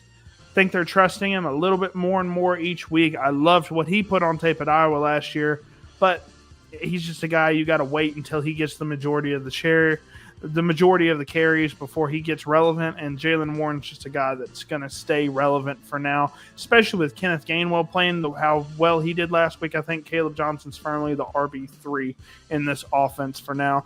And Roman Wilson, he was one of the guys that I was like, hey, you could take a swing on this guy for a third-round pick, and he could do something because the Pittsburgh Steelers wide receiver room's been so poor outside of DK Metcalf and Calvin Austin. Calvin Austin's been really great, but he's out this weekend. Need to mention that. But Roman Wilson thought he might be a guy that would get a lot of touches. He hasn't gotten many targets at all, not many opportunities whatsoever. So unfortunate for Roman Wilson. Liked him at Michigan, but yeah, that's the start sits for this game. Yeah, pretty solid list there, like I said earlier. Just hopefully Isaiah Bond can pick something up, but I think he can get 4 catches, I think, for sure. It would just be good for the Browns fans to have some stability at quarterback. I'm not a Browns fan at all, but man, I it's unfortunate. It's just unfortunate. I don't think that your franchise is cursed in that position. I just think that I know a lot of Browns fans that would hear this would probably hang me from a tree if I told them this, but Jimmy Haslam tried with Deshaun Watson. He tried. He tried to go get a quarterback that was proven and knew the legal ramifications and went all in on him, and it just didn't work out. Sometimes you got to swing for the fences because you care about your football team and you care about your community. But they have drafted really well. They traded Greg Newsome down there to Jacksonville, which I thought was interesting, but they might, be trying to figure some things out because the Watson cap hit is just going to be a whopper, man. They're just going to have to live with it and peel the Band-Aid off. Nobody's taking him. He was one of the worst quarterbacks when he played. And I know they don't want to hear this too, but next year you're going to have 2 first-round picks. Yep. I mean, the Jaguars are playing well, so your pick might not be in the top I half. loved the trade. I loved the Browns trade to trade back for Travis Hunter. The Jags could get Travis Hunter. I mean, I like Travis Hunter. I thought he was the number 1 player in the draft, but if you're getting that much, and the Browns have been drafting the way that they've been drafting, take the picks, man, because 5 good players are better than 1 great player. Even if it's a guy like Travis Hunter who can be good on both sides of the ball. It's just, it just is what it is. So I love that trade for the Browns. So I'm excited about their future. But now we get into some Dallas Cowboys going on the road to play the Carolina Panthers, and they're still hard to kind of understand, the Panthers. They can go out there and suck, and they can go out there and shut out the Falcons. I mean, I'm just not sure what we got going on. Rico Dowdle, wow. We'll talk about him in a moment. Did you see the highlights of the announcer for that game? I did not. I was unfortunately not watching this game because I don't watch Panthers football very much. Okay, I'm gonna pull it up. Go ahead and do your breakdown real quick because I gotta find it because it was hilarious. Dak Prescott is a guy that, man, he has been playing some MVP level football over the course of 5 weeks. I mean, he's just been playing great football. I know he had a underwhelming couple of games here and there, but I mean, as in terms of just getting the football where it needs to be, playing smart, playing efficient, making some really good throws, I think Dak Prescott's been amazing. I do think the Cowboys win this game. CD is not playing this week. Unfortunately, I have him in a few leagues. But despite that, I do think that they can come out with a win. The Panthers are just way too volatile for me. So I'm going to go with the Cowboys, who have been steady and consistent in their performances throughout the first 5 weeks of the season. I want to be able to all right, before I go over this, I do like the Panthers getting 3.5 at home here. Dallas' offensive line is just, it's something, man. I mean, but Dak Prescott is showing that he can still play this game, that he can still go ballistic and, can turn it on at any moment. And his career is definitely not over. Cowboys fans that want to run him out of there, they better have a good explanation for who they want to replace him with. I'm just going to put that out It's there. not Joe Milton. I'm just saying it's not Joe Milton. So I'm going to pull this up here. Yeah, go for it. All right, let's see here. All right, you can see this? Yes, I can. Okay, you ready? Just take a listen. This dude was going off. Tagovailoa has Waddle! He's open! Touchdown! And Donald, look at him! What kind of speed do you get, young man? To the end zone. Achan, did he? He did! Look at this! Donald! Still on his feet! Caught back in the end zone! Xavier Liga! Tagovailoa! Got his man! Touchdown! Waller! Oh, my goodness. Caught! It's Horn! Bryce Young! Dude, that's what we need. Touchdown! Is he the Panthers guy? Hold on. So that guy absolutely, he does the Charlotte Hornets. All right. Okay. And for me, when you're super excited, I love that. It has to be right for me. Like, I've been a Gus Johnson critic, and I remember when he was just absolutely calling Ohio State games, and he would say, he tried to call Marvin Harrison Maserati Marv like 50 times, and I was ready to turn that shit off in the Michigan game. I don't like his style because I think he gets too excited. But those highlights with that dude screaming at the right times, like, people were commenting on it, how ridiculous it was. Like, he needs to be full-time NFL. But when his voice squeaked, when he said, Daryl! Yeah, that's amazing. I love that so much. I think there needs to be more of that. Honestly, I think there needs to be more of that in the NFL because... Well, he was consistent, though, along both sides when it was about, a big play. It didn't matter what team it was. He didn't show any kind of homerism. But it was entertaining for sure, like, especially for two teams that a lot of people don't really care to watch on a national stage. 2 former Do we Alabama know the quarterbacks. status of him calling more games? Because I think he's earned it, man. I love that. I don't know. I think that it was just funny because he does the Hornets, so that's a lot. That's a big gig there when you're doing basketball. Yeah, absolutely. You're constantly on the road, but funny stuff, good stuff. Yeah, I love that. That was a really good share for sure. I love that. So, all right. So let's go ahead and get to the start sits of this game because I do think there are some interesting things going on here. So I do think Bryce Young's a start. He's been playing pretty consistently over the past, week or two now. He's got to figure it out. I mean, he's been consistent in terms of not turning over the football as much.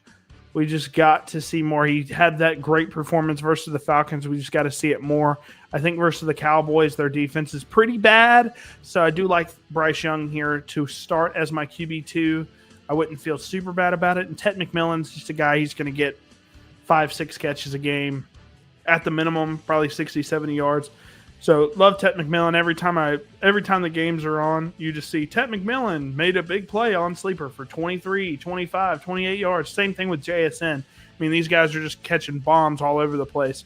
So actually I have a Ted McMillan breakdown coming very soon. Should have that out next Monday, hopefully, if everything goes right. So excited to show my opinions on Ted McMillan. And then Dak Prescott, like I said, playing very good football this year, I think, versus this Carolina Panthers defense, who's been a little underrated this year.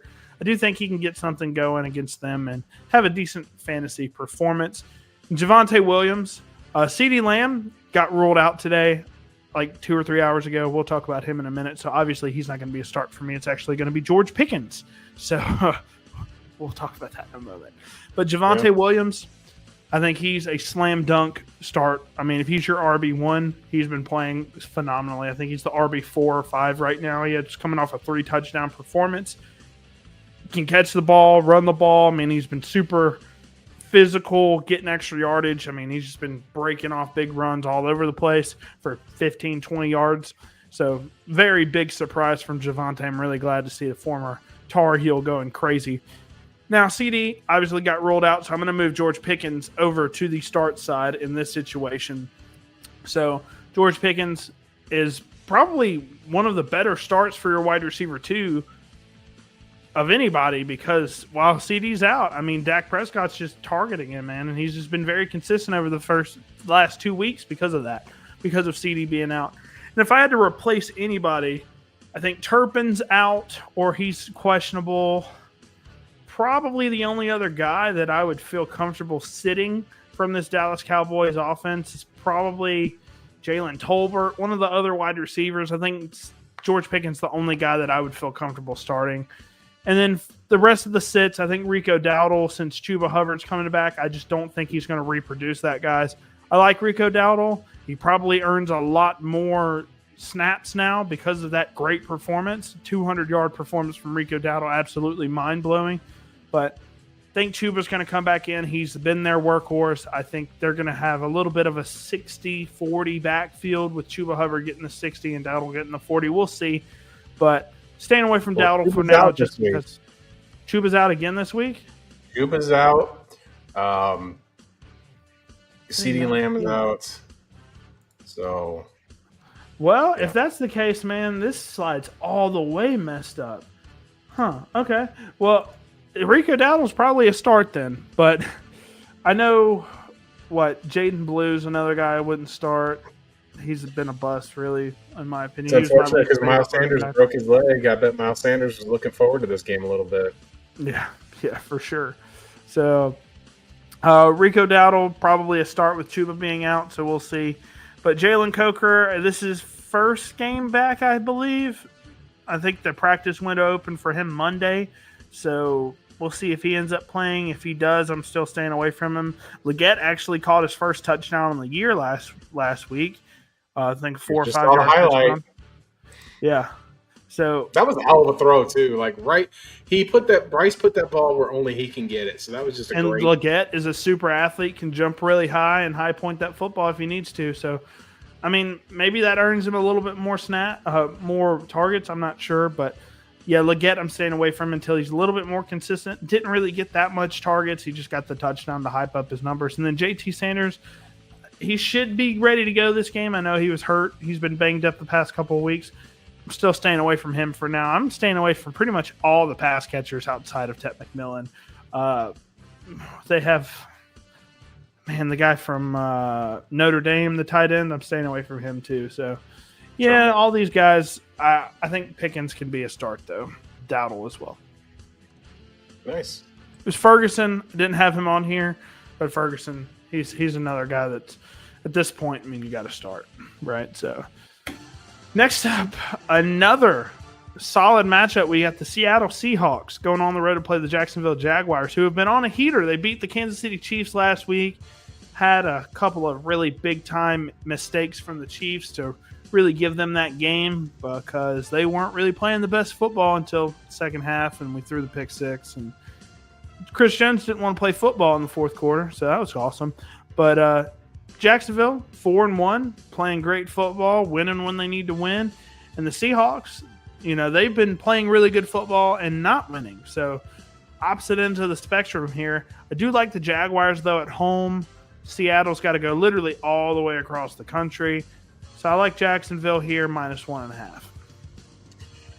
Yeah, I think that's the right play also just due to the travel. Jacksonville's coming off that high with that huge win against Kansas City. Could be a letdown spot here, but nonetheless, I think that Jacksonville's kind of getting their rhythm going on. ETN didn't have a great game, but you could see him out back.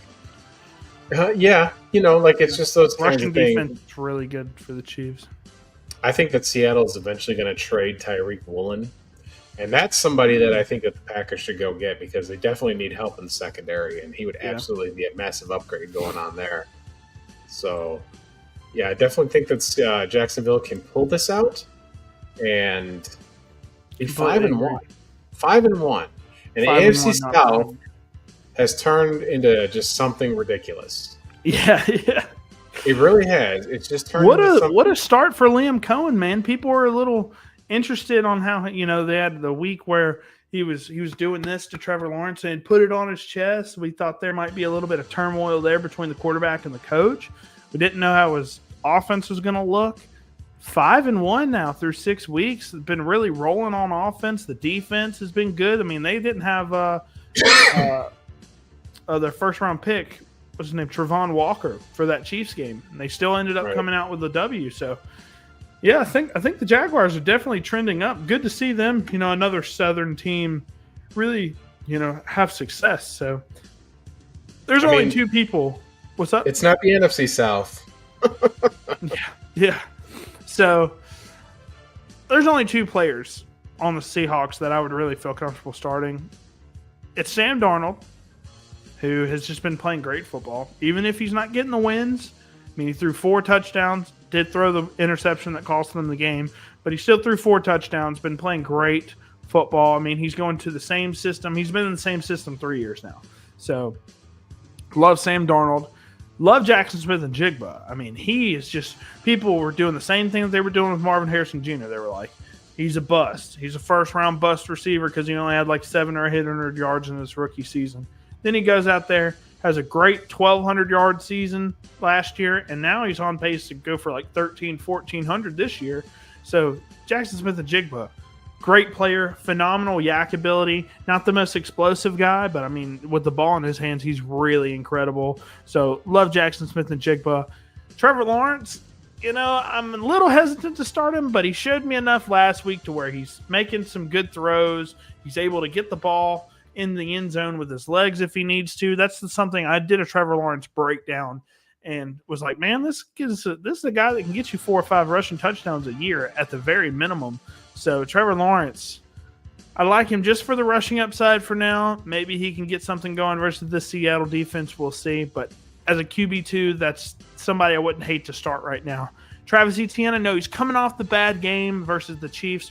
The Chiefs just have a really good run defense. Nobody's really been able to do very much versus him outside of Cam Scadaboo, of course. What a year he's having. But Travis Etienne, I think he's good enough to start. He's still an RB1 for me in fantasy. I think he's been phenomenal. And Brian Thomas Jr. finally had a decent game. I think he had 80 yards last week. had a couple of big-time catches. I think versus the Seahawks, he could have another kind of breakout game where he can probably catch a 40, 50-yard bomb for a touchdown. They've really been missing the big play to him, so I think they'll start getting that going here shortly. And then for the sits, Cooper Kupp, outside of the first week, has been widely irrelevant. So staying away from Cooper Kupp. He's just kind of been – I mean, with JSN there's not much target volume to go around because JSN just gets all the targets. A.J. Barner, he's a guy. He just had 2 touchdowns last week. I think he's a little bit of a bait guy right now. I'm staying away from him for now because Elijah Arroyo is still there, their second-round pick at tight end. He hasn't done much either. I just don't know how sustainable that target share is with A.J. Barner. And then Sharps and Kenneth Walker. I only put Kenneth Walker here, but I'm going to do both of them. They're just in too much of a split backfield. They take away Walker's goal line work, so Walker has to break off a big run for a touchdown to get a decent fantasy performance because I think he's got 80, 90 yards rushing, but no touchdowns. That's just the thing that he's been doing. And that's only 9 points. Maybe of 10 points if he gets a catch, but that's been Sharps, and he's gotten all the goal line work, so it really caps Kenneth Walker's ceiling. So I'm staying away from the running backs because Sharps might get 8 carries for 35 yards and a touchdown. Kenneth Walker gets 15 for 80 and no touchdown. So it's like it's a double-edged sword. Neither one of the guys are going to be relevant, and that's how it's been pretty much all year. Travis Hunter, he had a really big-time catch versus the Chiefs. I mean, that's just been his calling card his whole career. It's just the ball skills. He can just really make some phenomenal circus catches and just pluck the ball out of the air where nobody else can get it. But Travis Hunter, we just don't know what he's doing on offense yet because we've seen him a lot more on defense. We've seen him a lot more on offense. They've just kind of been playing with him in these kind of a chess piece that Liam Cohen's been using all over the ball. So he's just a guy that I'm staying away from for now because we don't know if he's going to be primarily offense or not. We just need a lot bigger sample size to really feel comfortable starting him. And last but not least, Bashal Tutin. I think he's only good if he breaks off a big-time run. He has the speed to do that, but I'm just not really certain on how much volume he's going to get. And if you're having to make a big play to be relevant in fantasy, I'm staying away from you. Yeah, that's always a smart approach. If they're not fantasy relevant, you don't want to start them. Travis Hunter, I think that you may have some opportunities here because they're going to force feed him. He's the number 2 overall pick. They put a lot of draft capital on him. I think any Jaguar is pretty much safe, except for Tootin at this point. I'm not big on Kenneth Walker. I never have been. I mean, the dude just can't stay healthy, and Jaguars defense can get after it. I mean, they still got great guys up front with Walker and Smith and what's his name, Hines Allen. And I agree with the sits. That's a pretty good list there. Keep on trucking. Right. Well, we're going to go ahead and get to the next one. No, we're not, because we're going to talk about our sponsor, Cut, real quick. So if you've watched the show for a while, you know all about Cut. It's a social betting platform, so it's peer-to-peer betting. So if you're in a state like I am, Mississippi, who it's basically illegal to sports bet unless you are in a casino, so you can't sports bet on your phone, unfortunately. This is an app that I can put any bets that I want out there, and anybody that's on Cut can take that bet and match it. So it's very consistent, very easy to use. So if you guys use Cover 2 Cash during sign up, you deposit a little bit of money, they'll give you a $50 deposit bonus on top of that. So very good stuff there. And the coolest thing, we haven't had it happen just yet, but if you guys want to send us bets, any of our bets, any of our takes that you don't like, you can send Bobby's Big Board or Justin Paul Sports. You can look us up on Cut. That's our names. You can send us a bet on Cut. And we'll take the whatever side we believe in. You can take the opposite side, and we'll see who ends up winning money. You can take some of our money maybe. So love Cut. Anything you want to add to Cut? I mean, we've been killing it on Cut. I have anyways. I've only got one loss, and it's to you. That's right. It's because I got a little bit more tenure than you, Bobby. I'm just kidding. That's fair. But like Cut's been great. They're, like he said, they're based in the United States, so you're not betting offshore, which I know for some people can absolutely be, a questionable thing when you can't get what you're wanting to do from your phone. I'm just going to share the screen real quick, just so you guys can see what Cut looks like. You need to follow them on X right here, and I'll just kind of go over their platform. So it's Cut Bet. at KUTT Bet, and they got some good stuff on there. I mean, they're obviously promoting some of my stuff on here, and then they ask questions like, if you're the Eagles and you had to trade one of the following, which would it be? Jalen Hurts or Devontae Smith or AJ Brown? And it's a fun social site, But you can also do some other stuff on Cut. You don't just have to bet on sports. You can bet on all kinds of other stuff here. I'm going to see if I can find a post real quick. So here's breaking. Derek Groves caught by today in Atlanta. So the bet was all those prisoners that escaped from New Orleans. Will he be caught before Halloween? So, yes, cashed because they caught him a couple days ago. So, and then they just retweet all this fun stuff. It's amazing. You can bet on pretty much anything at Cut. It's some of the funniest stuff that's out there. And they're active on there. Oh, absolutely. They're talking about what the hell was this decision with LeBron James and stuff like that. And good following, great sports book. It's great. Bet on anything. Bet on politics. Bet on prison escapees. UFC. Just kind of going through what they got here for you. But it's a real great site. If it wasn't for them, Steven Garcia. Oh, yep. You can bet on how long Diddy gets behind bars. So it looks like he got 4 years, but I don't see if anybody made the wager in time.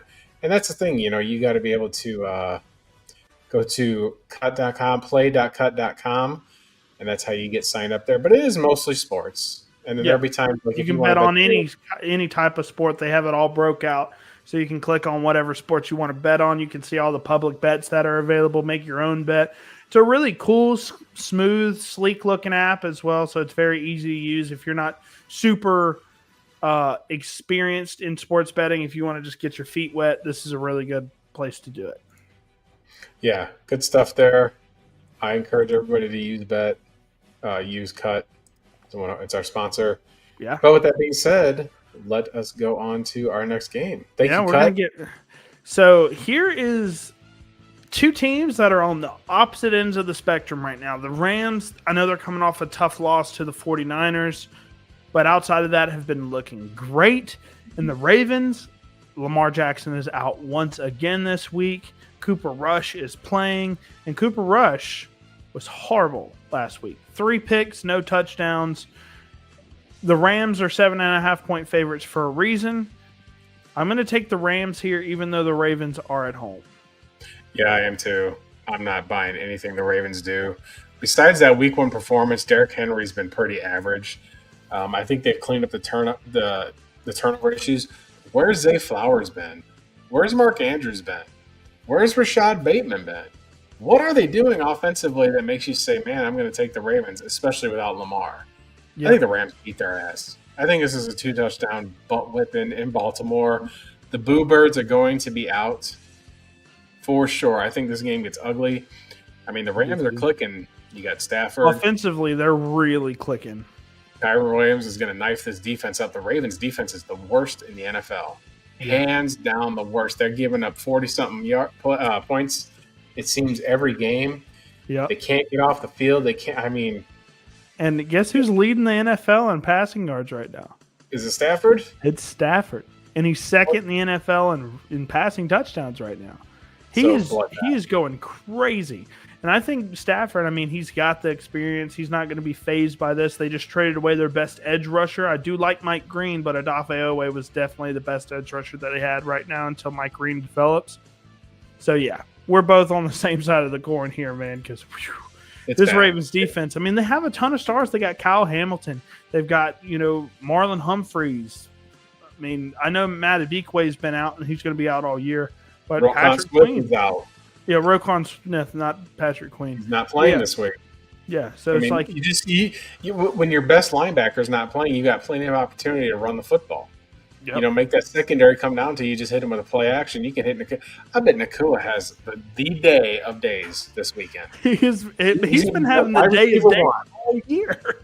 Yeah, he's just been something else. I didn't know that train was going to stay going like that, but I've got to take my slice of humble pie there.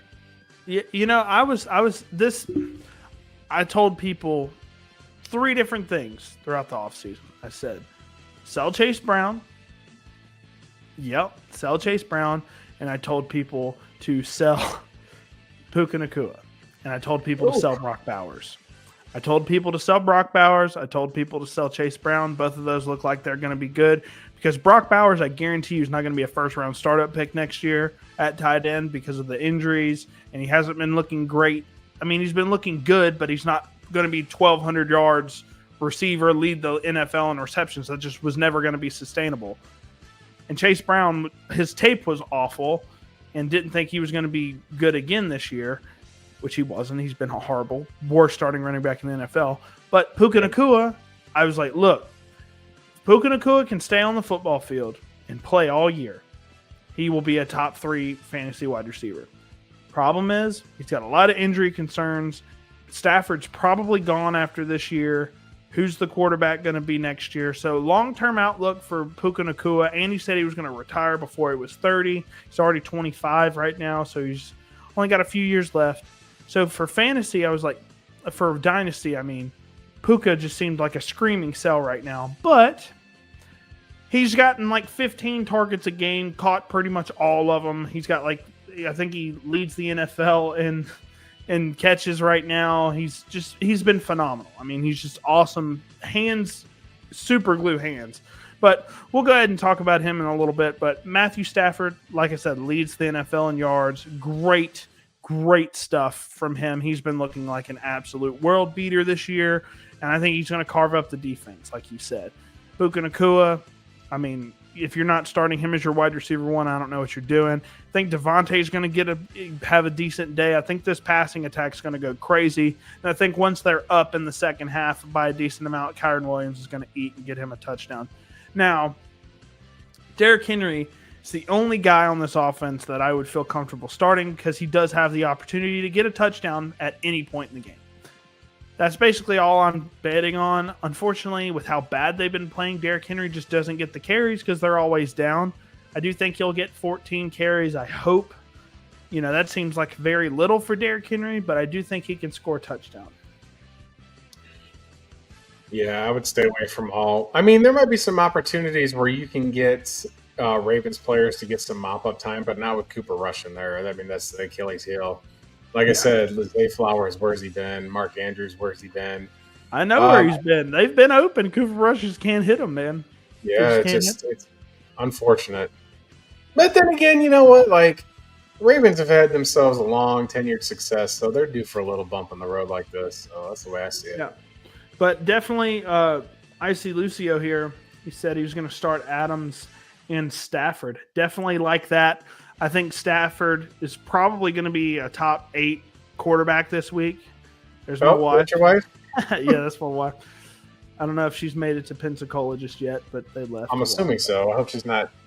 Oh, she's Mallory, if you are driving and being on YouTube, you should not do that. She went with her friends. Her friends are driving. But definitely like Puka and Devontae. I think Devontae can have a solid performance. He's been very consistent as like a wide receiver too. 5-6 catches for 60, 70 yards, maybe a touchdown here or there. So like Devontae. Then for the sits, Cooper Rush might be the worst starting quarterback in the NFL right now. I mean, that's including Joe Flacco. That's including Carson Wentz, even though Carson Wentz has been very hit or miss during his time. I mean, but Kevin O'Connell's making it work, man. Cooper Rush, not my biggest fan. I mean, I'm not the biggest fan of Cooper Rush. Absolutely not. And because of that, all the pass catchers, DeAndre Hopkins, Zay Flowers, Mark Andrews, Rashad Bateman, all those guys, can't start them. I mean, I'm sure you're going to start Zay Flowers if he's on your roster because you don't have anybody else. But I'm not starting him if I have – like, I would start him. I would start Darius Slayton over Zay Flowers. Darius Slayton already played. Wandale Robinson, obviously hindsight's 2020. I would start Dontavian Wicks. I would start. That's what I was just about to say. That was the guy I was going to. Like, Romeo Dobbs. I'd start those guys. I mean, I'd start Tyquan Thornton over Zay Flowers. I mean, just anybody. I mean, Zay Flowers, I love the talent, man, but he's just not going to get the ball. He's not going to get good targets because his quarterback sucks. And watch me crap all over Cooper Rush, and he goes out there and throws 3 touchdowns, no picks, 300 yards, and just beats this Rams defense, which is a little bit wishy-washy outside of Jared Verse and a couple of other players. But, yeah, I'm staying away from the pass catchers. I like Andrews, but I think he might get a few dump-offs, but staying away from any of the pass catchers right now. Blake Corum, he had a costly fumble last week, and I think that's going to kill some of his carries. Kyron already had the bulk of the carries. Blake Corum's just going to get even worse at this point. And then last but not least, Tutu Atwell. Tutu Atwell, he just gets a big-time catch out of nowhere, and boosts his numbers, kind of like Adonai Mitchell a couple of weeks ago, but Tutu actually scored. Tutu, he's just not a guy that's going to be consistent for you. He'll get 2 catches for 20 yards, and then he'll have 5 catches for 130 and a touchdown. Got to stay away from guys like that. Zay Flowers is kind of similar, so staying away from those guys. I think Zay Flowers are going to start anyways, but like I said, all those guys that I named earlier, I'm starting all of those guys over Zay Flowers. Yeah, I agree with that in full. Yeah. It's hard to disagree with any of that analysis. Any wide receiver for the Packers, like Matthew Golden as well, over Flowers. So I like Matthew Golden. He caught a big catch last week. Next up, 2 teams really struggling. One quarterback's really struggling, and the other quarterback, the rookie, Cam Ward, also struggling, but not as bad as Geno Smith, man. Geno Smith, outside of that one week where he had 3 touchdowns in garbage time, he's been horrible. He's close to being benched. I think AOC might get a start or 2. This is Pete Carroll's worst start in forever. I mean, it's kind of wild that he decided to go with Geno, and I think the Raiders would have been better off going. I mean, it's easy to say now, but I think the Raiders would have been better off going somewhere else. I mean, he didn't play great last year. They led the league in passing attempts last year with the Seahawks, and he threw as many touchdowns as he did interceptions last year. He did not play good football at all. He's still not, clearly. I mean, it's just this, and the Raiders just absolutely have nothing as far as any kind of, I like the Titans here. I like the Titans getting the points. I think that they're going to ride what they had last week. Las Vegas is right down the street from Phoenix. I don't know if they even went back to Nashville for the week. But I like the roster better for the Titans. I mean, you got Tony Pollard, and I like him better than Indy right now. Actually, segue into that. I see Lucio's saying 1 for flex, Chase Brown, Golden, Myers, or Pollard. And out of those 4, I'm taking Pollard because he's getting consistent usage even when they're behind. I mean, they've played from behind pretty much every single game the Titans have, and he still gets carries. I mean, they're just trying to get it to work with him over and over, and he hasn't been that bad. I think against this defense, I think Pollard could go 16, 17 carries for his first 100-yard game and a touchdown. So I'm going with Pollard here for sure. Yeah, I think the Titans get it done. I think this might be a Ridley game where he kind of goes nuts. He went off last week. It looked so bad. They looked so bad last week. But the other thing that kind of makes me a little apprehensive on the Titans is that coaching staff. It's got to go. It's got to. He should have been fired. This should have been the week where the interim steps in, but they got the win on the road, which just puts a Band-Aid on it, on a big old gashing wound. Yep. And but I'm going to take the Titans to cover here. I think 4.5 is really generous for a lousy offense, and very lousy. Besides Max Crosby, there's nothing on that defense that really terrifies me. I mean, they got rid of their best corner in Jack Jones. Eric Stokes gets cooked. He got cooked when he was in Green Bay. I mean, he ran 100 miles an hour, but just couldn't cover anybody. So I'll take the Titans here. Yeah, I'm going to stay on the same side of that. I think the Titans can definitely cover this line. And I think they could outright win. I know Vegas. I love Vegas. The stadium with the pool. Look, I just got to interrupt. That's 100% true, Mallory. The graphics are fire. Bobby does all the graphics for the show. All of them. I've got 2 left hands. I just don't have the patience. He's tried to show me. I simply do not have the patience to put all this stuff together. And then he does all the stuff for my YouTube shorts. I'm super grateful. That's why you guys got to go to Bobby's channel, subscribe to him, watch his stuff. He puts together these film breakdowns. He does it all by himself. We don't have a production team. It's him. So go check out Bobby's Big Board. Go follow him on X. Do what you got to do. He's your fantasy guru. Absolutely. Yeah, look, anybody that you guys want me to do film breakdowns for, I do polls usually. voting on who you guys want to do next. I'm going to be doing rookies more than likely all season until we run I'm out going of to put those. my name in one right now. Go I'm ahead. going to say you should do one on Jackson Dart. Yeah, at this point, I mean, geez Louise. Got to. I mean, you got to, man. Look, I was so impressed with him last night. I mean, there was a couple throws where he was a little wishy-washy, but the rest of the night, I know he takes way too many hits, but man, he was doing his best Patrick Mahomes impression. I mean, he was making some dime throws all over the place. But I was already on the side of the Titans here. I think Cam Ward gets his first solid fantasy performance. He has been struggling all year. I expected him to struggle all year because of how poor this supporting cast and this coaching staff is for the Titans. I believe in the talent that's Cam Ward. I think he can develop. He's won everywhere that he's gone. He's had a phenomenal story. He was a former 0-star recruit. Nobody wanted him. He was Incarnate Word, which is a FCS school. Did phenomenal things there. Goes to Washington State, who's in the gutter right now. But when he was there, I mean, was very good there. Goes to Miami, almost takes them to the playoffs, right? I mean, great stuff from Cam Ward, and I think he can do similar things with the Titans, but he just has to have some talent around him, and right now he just doesn't. I like Calvin Ridley and Elick Ailmanor, but it's like the line's not great. Tony Pollard's okay. You know, the Chig's okay. They've just got a lot of okay guys. They don't have an elite wide receiver one. They don't have a lot of defensive pieces either. But do think Cam Ward will show his first solid performance this week. Calvin Ridley went off. 8 catches, 130-something yards last week. Went off. And I think they're finally – I mean, they've targeted him a bunch every single game. He just hasn't really been able to put it together, right? They just haven't been able to put it together. He's had some drop issues. And last week, man, no drop issues. He looked like the Calvin Ridley from a couple of years ago, man. And he's the guy that I was telling people to buy for a third-round pick last year.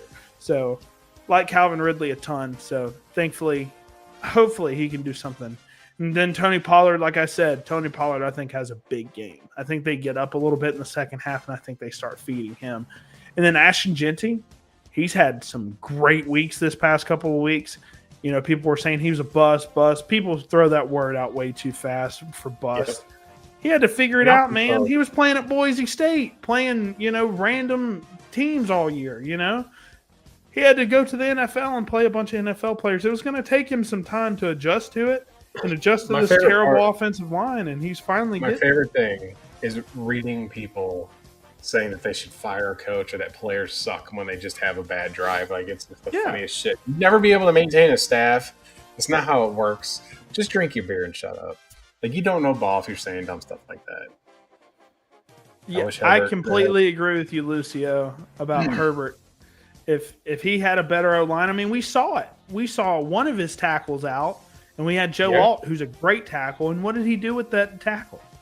5 touchdowns, no picks in the first 2 weeks, and then he loses Joe Alt for a few weeks, and now he's just having to run for his life. And obviously Herbert can make it happen on the run, but he gets a little Sam Darnold-y sometimes when he starts having to, get some pressure in his face. He'll make some crazy throws. So I definitely agree with you. If he's able to sit in the pocket and not get killed all the time, I think he could be we saw it. I mean, he's a 5,000-yard passer before, so definitely like Justin Herbert. He's super talented.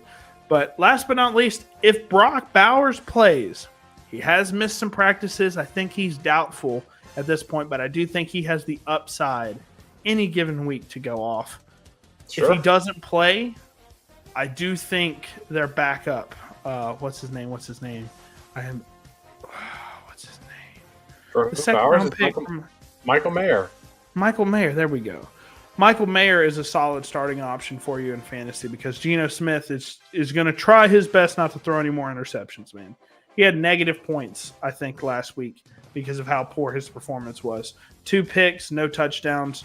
So he's going to have to keep it to his safety nets, and I think Ashton Jeanty out of the backfield and whoever his tight end is going to be his safety nets.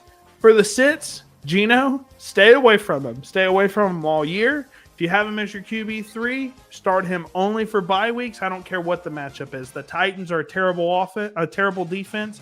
Stay away from Geno Smith. Whatever you do, stay away from him. Trey Tucker, another guy. I know he had that big 40-point week a few weeks ago. Stay away from him. He could get 2 targets, and I would not be surprised whatsoever. And then Jack Besh. He actually had – I love Jack Besh coming out of TCU. He just hasn't been put into the offense yet because he's a very similar profile to Jacoby Myers. Just It is what it is. He's the guy because Jacoby Myers requested a trade in the offseason. Nobody really said anything about that, but he did request a trade, and he's playing through it, but he does want to be out of Vegas.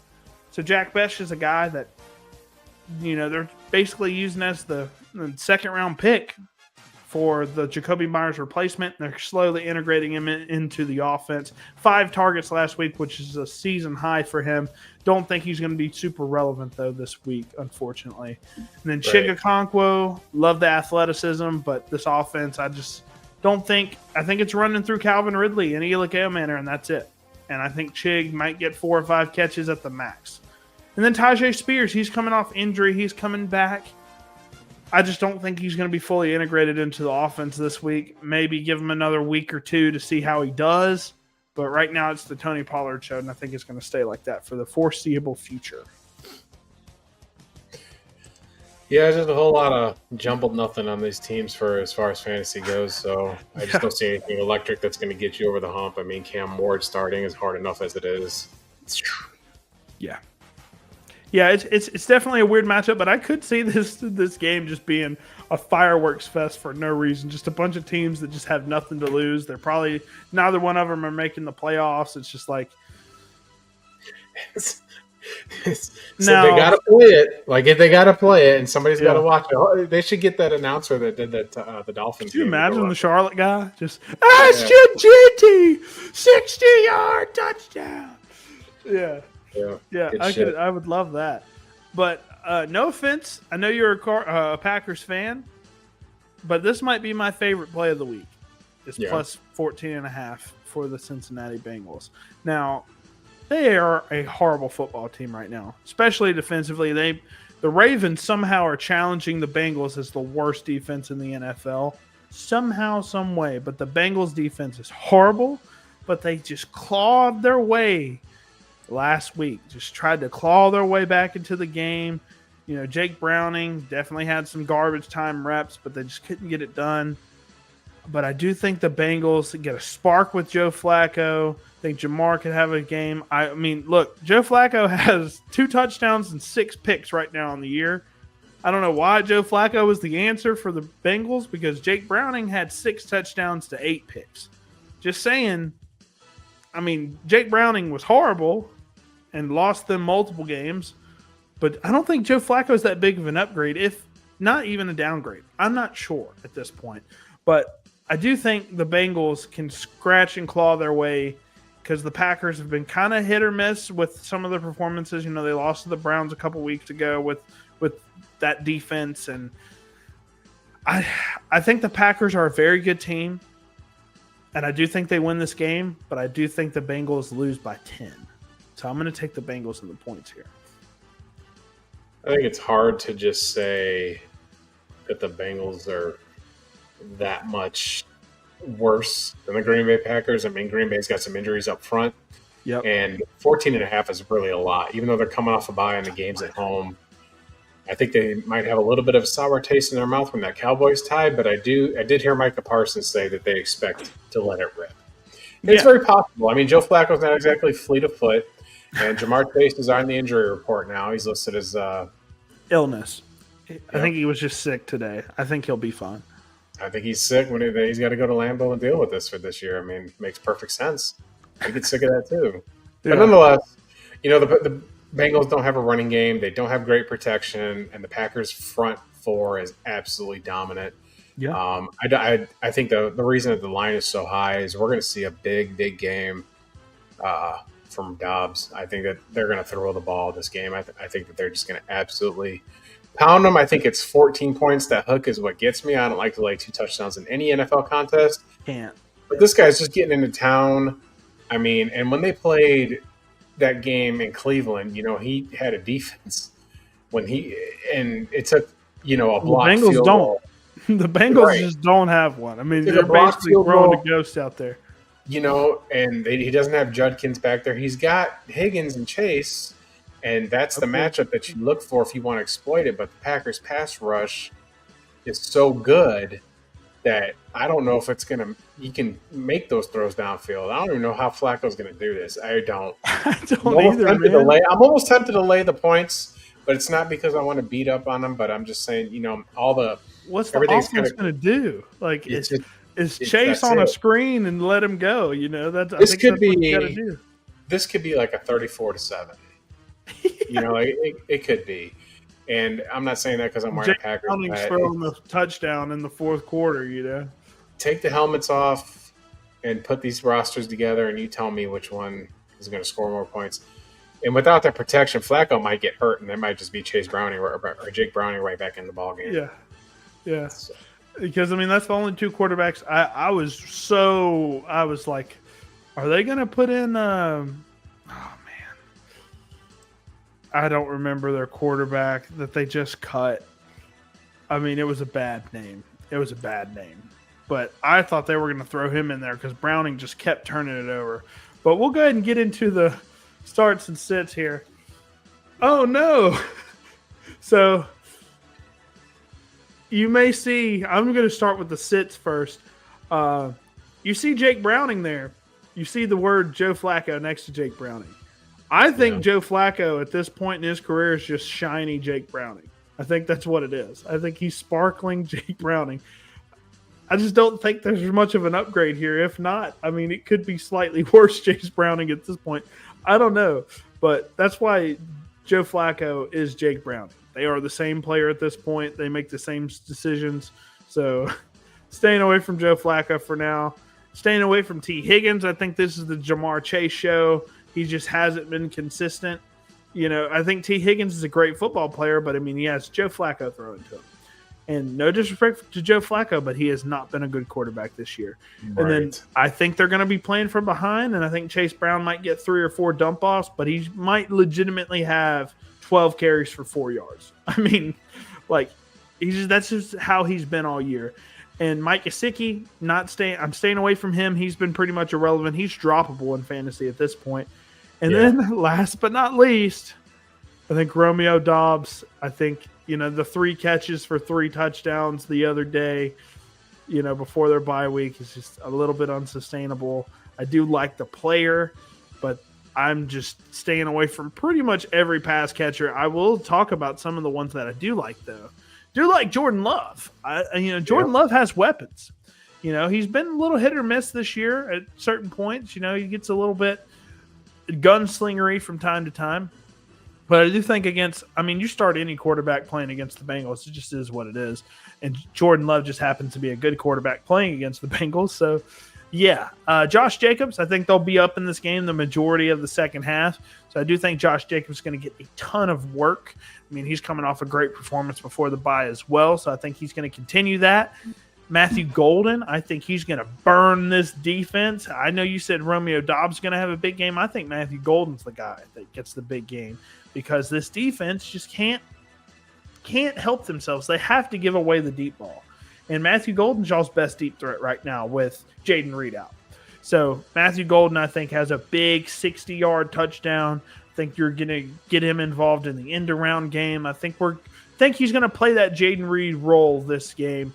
And I think Matthew Golden has a big stellar performance. And Tucker Kraft, what a season this guy's been having, man. He's been very surprising. He was really good last year. He's one of the guys he's my most drafted tight end of any tight end in all of my 26 Dynasty leagues. He's the one that I have the most shares of because he was very, very underrated in terms of his price.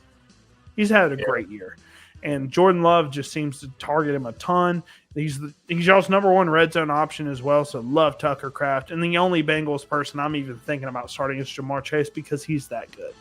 One of the most talented wide receivers we've ever seen, especially in the past 20 years. He might be the most talented we've seen in the past 20 years. Super great yak receiver. He's ridiculous. The LSU team had him. Ridiculous. And Jettis. And Joe Burrow. And Terrace Marshall, who is great, I thought. Yeah, he's great too. It was something.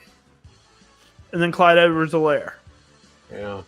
Yeah, Clyde Edwards-Helaire. Anybody remember that guy? I remember that guy. He was our first-round pick. That's unbelievable. With He's the 32nd overall pick. But, yeah, this is the start sit. I don't think anything – I mean, I know you like Dobbs. One of these guys are going to have a big game, whether it's Dontavian, whether it's Matthew, whether it's Romeo, I don't know. But one of these guys, and I think my money's on Matthew Golden because of the draft capital, and he's just slowly but surely been ramping up his production every single week. This is the explosion. So, matter time. Good list. Yeah. Wasn't super big on Golden, but how they're using him, I do like it. This is one of my favorite games of the week as well. 49ers. Going on the road to play one of my favorite NFC teams, Tampa Bay Buccaneers. Now, I told you guys before the season started, Buccaneers, my dark horse pick for the NFC Championship might be the Packers and the Buccaneers in the NFC Championship. Don't believe in the Eagles. Last night was a real clear indicator. They just can't figure it out on offense. And without Quinyon Mitchell, man, they just give up a bunch of big plays. So, I do like the Buccaneers -2.5 here. The 49ers, despite having a really good running back, Christian McCaffrey, cannot run the football. And Ricky Pearsall is out. Brock Purdy is out. George Kittle's still is still on IR. I think his practice window opened this week, but he doesn't appear to be ready to play. So I like the Buccaneers. I think they're more healthy. No, Mike Evans is out, but Chris Godwin should play. Emeka Egbuka has been amazing. He's not playing. Godwin is out. Well, Emeka Egbuka is all they need because Chris Godwin wasn't a difference maker for this team anyways, because it's just wherever Egbuka is, Baker Mayfield's throwing it to him. So, Bucky I know is out. I mean, these two teams are really hurting right now, but Rachaad White has just been playing great in Bucky's absence. Cade Otton's there. Yeah, I like the defense for the Buccaneers a little bit more. We'll see. I like the Buccaneers -2.5 here, especially since they're at home. I feel that it's the same thing. I think these teams are pretty evenly matched, but I'm going to go with Baker having better options than Mac Jones. Good. That's what's the difference here. I think that I wish the Buccaneers would wear that home orange. Like the creamsicles, man. Get rid of this pewter. Go to orange full time. There was nothing like it. I remember a kid growing up, they had that. I mean, they stunk when I was a kid. They were really bad, but nonetheless, is the best look in the NFL. The Buccaneers should seriously consider going back to that shit. Yeah, but I like the Bucs. I mean, they weren't a couple weeks ago, and they looked so good. They look. So I don't know how long Egbuka can keep this pace up for. I don't either. But I sold him high in another league for Malik Neighbors and Bryce Young. I mean, you got Bryce Young and Malik Neighbors for Egbuka? I got Young and Neighbors for Egbuka, and I did this because I'm not contending, but I like Malik Neighbors way more than I like Egbuka. You have to.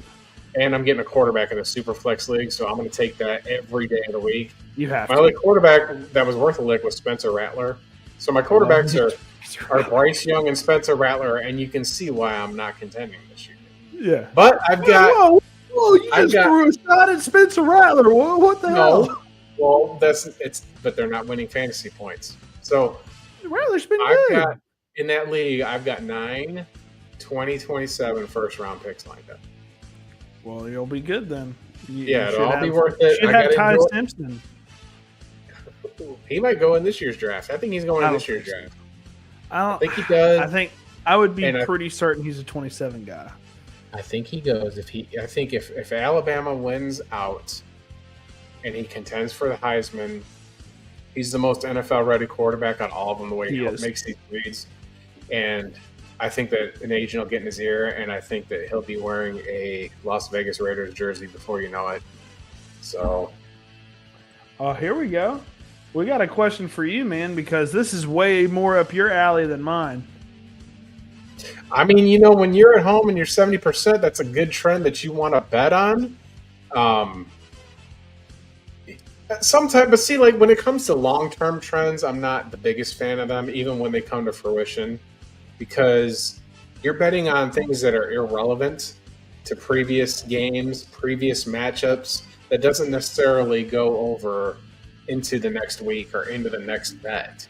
you want to make sure that, this James Madison team, they're at home 3-0 against the spread since last season. Respectfully, last season's irrelevant. It's not the same group. It's a talking point for television, and I think that's what gets people all up in arms when it comes to sports betting. Like, they want to push a narrative. They want to say, ooh, Alabama's beat Georgia 10 of the last 11. That's not a betting thing. If you do that, more likely than not, you'll lose because you're being told somebody else's opinion with statistics that are irrelevant. If you go to my YouTube page, I've got videos on why I picked that's the way I do. 70% is a high number, but in order to be a success at betting, a really good success, you're at 55%. That's an elite sports capper. So you may win that 7 out of 10 times, but you just need to know how sustainable that is. Good question, Strangler. You know what? I'm gonna agree. I just looked at the resumes because I'm not super familiar with the Raging Cajuns this year, and I'm not super familiar with James Madison. I just don't watch a lot of Sun Belt football. But you should. I've been seeing some of the scores in these games, man. Holy crap! But I think the spread per ESPN is minus 14.5 for James Madison. I mean, I think that's a good bet.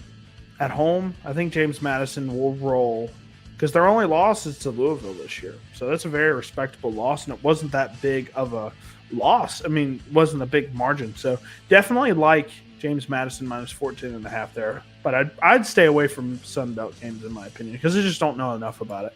But well, you may not. Yeah, but if you know about it and you like that, I think JMU for the win and cover. Just looking at minus 14.5. Well, the line was at 18. I may have just looked at it wrong. Let me look. But even if it's 14, I think the ULL covers. Minus 18.5, my bad. I'm taking the points. No, did I just say I don't like 70%? No, you weren't listening to what I said. You're talking about things going to last season. Your note says 3-0 against the spread and like 70% since last season. I'm just saying last season is irrelevant.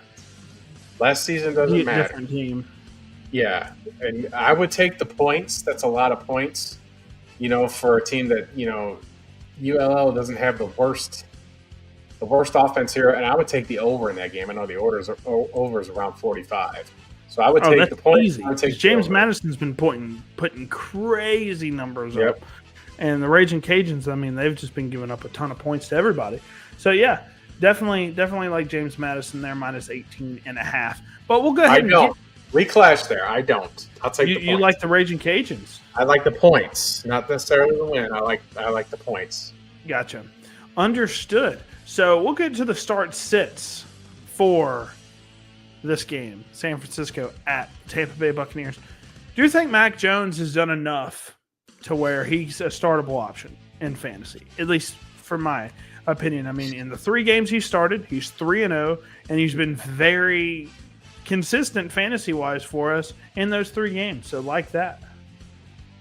It's Mac 10, you're baby. good. You're good, my man. You're good, my man. This is what this is for. Any betting thing, anything that you have questions for, shoot us. You're not interrupting. Yeah, we're talking ball. That's all we want to talk about, anyways. So college or NFL, who cares? We do both. So Mac Jones, I think, is a startable option as your QB2. I'd start him over pretty much all the same people I'd start over Spencer Rattler, all those guys. So Mac Jones, love that. Christian McCaffrey hasn't been very efficient on the ground, but he's their number 1 wide receiver. I mean, I think he's got like 400 yards receiving right now, which is incredible. Leads the team in targets, yards, everything. So love Christian McCaffrey. He's just a PPR monster. And then Ricky Pearsall, he's out, so that's going to bring in Kendrick Bourne here. I like Kendrick Bourne over Pearsall. So Kendrick Bourne, I think he can be a solid option. Him or Jake Tungus. Either one of those guys I think are solid because Tungus has been very reliable while George Kittle's been out.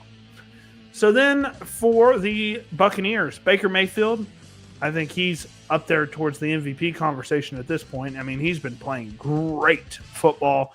he is a psychopath. Baker Mayfield is a psychopath in every good way possible. He just makes throws that I'm like, what are you doing? And they work out every single time. I mean, his ball placement and just arm talent overall, despite being a smaller quarterback, is off the charts, man. I'm so happy he's brought back. He's such a cool guy to root for, too. Love Baker Mayfield. I hope he continues to dominate for the next 5-6 years. Yeah, it's, I mean, this is... Baker Mayfield is the most fun quarterback in the NFC South, and even if you're not a fan of the Buccaneers, unless they're a rival of yours, you cannot appreciate how he plays football. You know what? I saw a little bit of that in Jackson Dart yesterday, just kind of going on the going in the wind, and then just absolutely just handling business, doing everything you can to will your team into getting some wins. So, and I mean. Good. Yeah, it's a good starting list here. Buka, I think, is absolutely going to feast, and then I mean, you have to start him. But I was like, okay, the first couple weeks, okay, touchdown, upside, whatever, Then all of a sudden, he just keeps doing it, and it's like Baker Mayfield's like, I don't. So I did a film breakdown. If you guys want to go to my channel, I did a film breakdown on Emeka Egbuka. Talked about all the things that I saw on the film. Egbuka doesn't separate very well. That's just not what he does. He's a smooth route runner, but he just isn't explosive enough. I know he had a quad injury or something, but, I mean, he didn't separate that well at Ohio State either in the Big Ten. But, Emeka Egbuka doesn't separate that well, does not matter. He has the same thing Nico Collins has. When Nico Collins is doing the underneath routes and stuff, he doesn't really separate all that well, but his hands are so good it doesn't matter. And when you have a quarterback like Baker Mayfield that can just put the ball right on you, Emeka Egbuka will catch it every single time. And that's Emeka Egbuka's strength. He's really smart. He knows exactly where to go in the holes in the zone. He's very good with hands. I mean, he's got one drop on the year despite being targeted a ton. Emeka Egbuka can catch one-handed grabs. You saw that versus Sauce Gardner. Had the great one-hander just pushing Sauce Gardner, who's a very physical press cover corner, very talented. Egbuka just mossed him. So at this point, Baker Mayfield's going to keep targeting him. Emeka Egbuka's going to keep doing big things, regardless of whether he's open or not. So, and Pearsall's out, right? Yes, I did speak to that. That's why I would move Kendrick Bourne over to Pearsall. He got ruled out today, I believe. So I made these on Tuesday. So, yeah, didn't look back. Purdy and Pearsall are both from the same area, the neck of the woods where I'm at. Also, we got Strangler talking about White under on rushing yards, over on receiving yards, kind of being utilized like CMC was last week. CMC's been utilized that all year. But, yeah, definitely. I can see that. I mean, when he started in 2023, very underwhelming rushing performances a lot of the weeks, but he had like 400 or 500-yard games. But some games he would just get like 3, So, definitely Kendrick Bourne, Brian Robinson. I think Kendrick Bourne startable. Brian Robinson Jr., he's not going to get many carries. Rachaad White, I do think, is a sit just because I think his projection's 19 points right now. I just don't think he's going to get that versus the San Francisco defense. They're really good at run defending. I mean, their run defense is really solid. Outside of last week, they didn't have the best performance, but I do think the 49ers are a little bit more healthy now on defense. I think they're going to do that. Chris Godwin's out, but don't trust Sterling Shepard here or anybody else. I think the only pass catcher I'm taking is Emeka Egbuka. Cade Otton, I think, is going to be irrelevant as well. So we'll go ahead and move on to the next game. We've got the Lions and the Chiefs. My Kansas City Chiefs are at home. The Lions have been steamrolling people on offense, man. Ben Johnson or not, who cares? I mean, they've just been looking great on offense. They've just been playing great football. And Arrowhead, hardest place to play, in my opinion, in the entire NFL. Kansas City Chiefs, because of that, -2.5 points. One thing I will say, I do like Kansas City -2.5 here, which is probably a bold take here, just because of how they're 2-3 on the season versus a team that has a much better record. I think the Chiefs, they averaged like 8 yards a play last week. And there's just been a couple of mistakes. Hollywood Brown cost us multiple times. We missed just a couple of big opportunities. Chris Jones could have finished that game. There was multiple opportunities where the Chiefs could have won that game, and we just didn't end up doing it. I think it was a freak kind of game for us, and I think we end up becoming 500 after this week, and I think we might handle this Lions defense pretty wrongly this week. And then after this week, we get Rashee Rice back, and I think this offense gets even better because I loved our offense last week despite the pick six. Well, Detroit has beat up a bunch of nobodies. They're 4-1. Their one loss was in Lambeau in week 1, and then since then they played Chicago, they played Cleveland, they played Baltimore. So their offensive machine has gone against a combined 6-20 when it comes to who they played. I don't think that they're frauds here, but the Chiefs are definitely a step up defensively on the road here. Absolutely. But because of I like their skill players a little bit better here, I'm calling for the Lions, sadly, to win this game. And the Chiefs are going to be in fire drill mode. But Rashee Rice coming back is going to make a world of difference. Xavier Worthy, has another week here to kind of get himself straight. But, man, he's banged up. Kansas City's running game is atrocious. And I think the Lions, you can pick on Terrion Arnold's actually out. So I think that the secondary is the Lions' weakest point of their defense. Just go away from Hutchison. I think it's going to be a shootout. There's an overplay here for sure. The over is what you want to play more so than the line. But I think Detroit wins. Jared Goff has shown. He's so good. He's shown that he can run this offense. He's shown that he's great at play action. He's on time. He makes throws. He's got the Sun God. He's got Laporta. He's got Gibbs. He's got Montgomery. I mean, he's got anything that you can ask for. It just J-Mo. Yeah, they got J-Mo on the deep shots. I mean, you got McDuffie that can take care of one side, but then what do you got after that kind of holds true? So I'll take the Lions to win the game. Yeah. I'll take the points, and I'll take the money line on this. I got to go with my team, right? Always got to go for my team. So for the starts for the Lions, I do think Jared Goff is very efficient quarterback, super efficient quarterback. Is perfect for this offense, honestly. Very smart quarterback. I think he can have a decent day. I mean, he's like a top 8 quarterback right now in fantasy, so definitely like Jared Goff here. Jahmyr Gibbs, regardless of what the backfield split ends up looking like for this game, Jahmyr Gibbs just has the talent to where you have to start him every single week. It just is what it is. He can catch the ball out of the backfield. He can break off 70-yard runs, even though he hasn't done that quite yet this year. I mean, and I do think the run defense for the Chiefs is going to give them fits, but Gibbs is just a guy you have to start regardless, just because of how talented he is. And Amon-Ra St. Brown, I mean, he's just been phenomenal. The wide receiver 2 on the year right now, I think. Just touchdowns, catches. I mean, he's done that. He's done that all year. I mean, he's done that the past 3 years. He's just been super consistent. He's been the wide receiver 3 in back-to-back years, and right now he's the wide receiver 2. Most consistent wide receiver in football, in my opinion, over the past 3 years. So, love starting him in any matchup, no matter what, even if he has Trent McDuffie on him all game.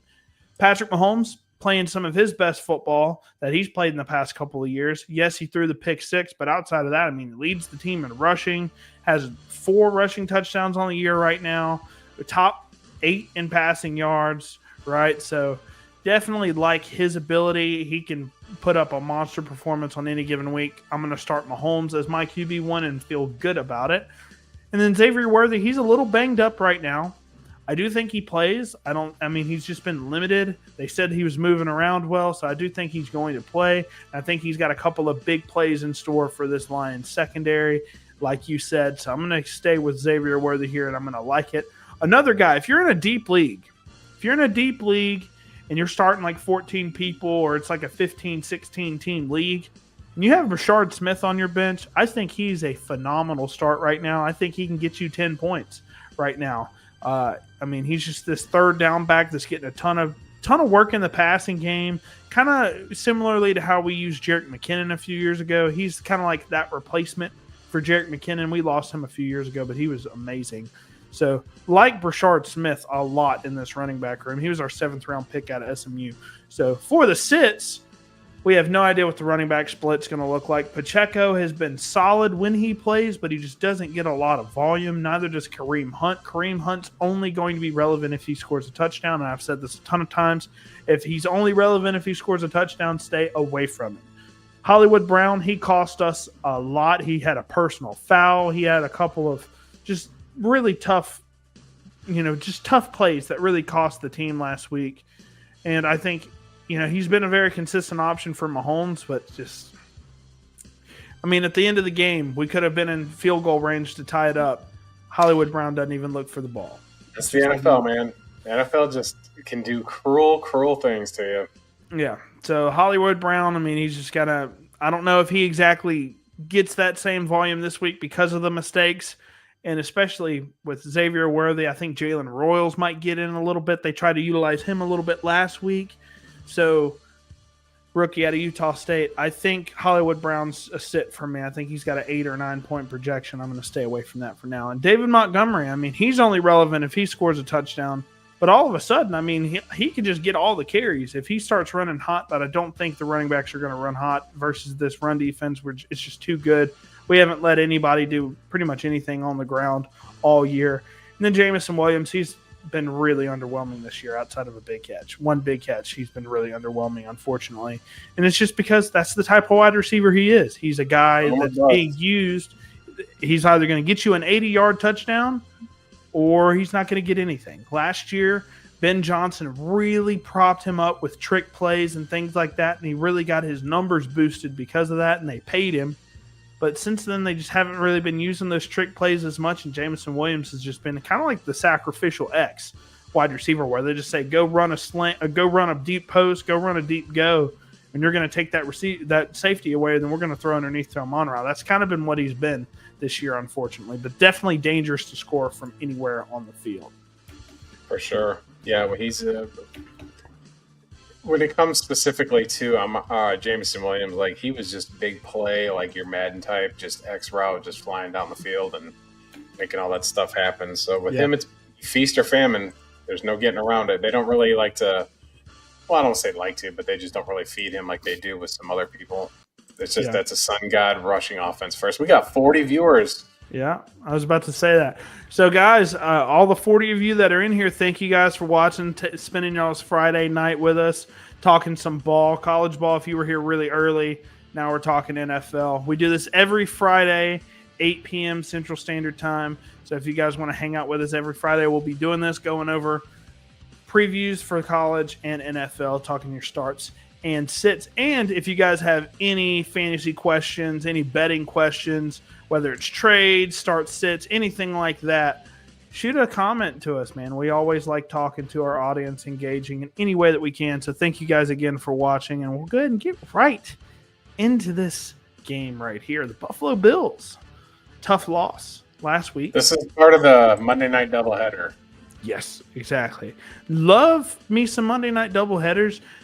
Think the scheduling's a little weird on these games just because, you start one an hour early and then right after, an hour into this game, you have the other game starting. So it's like, I like one Monday night game, I think, and I get it. You don't want to have so many games on Sunday.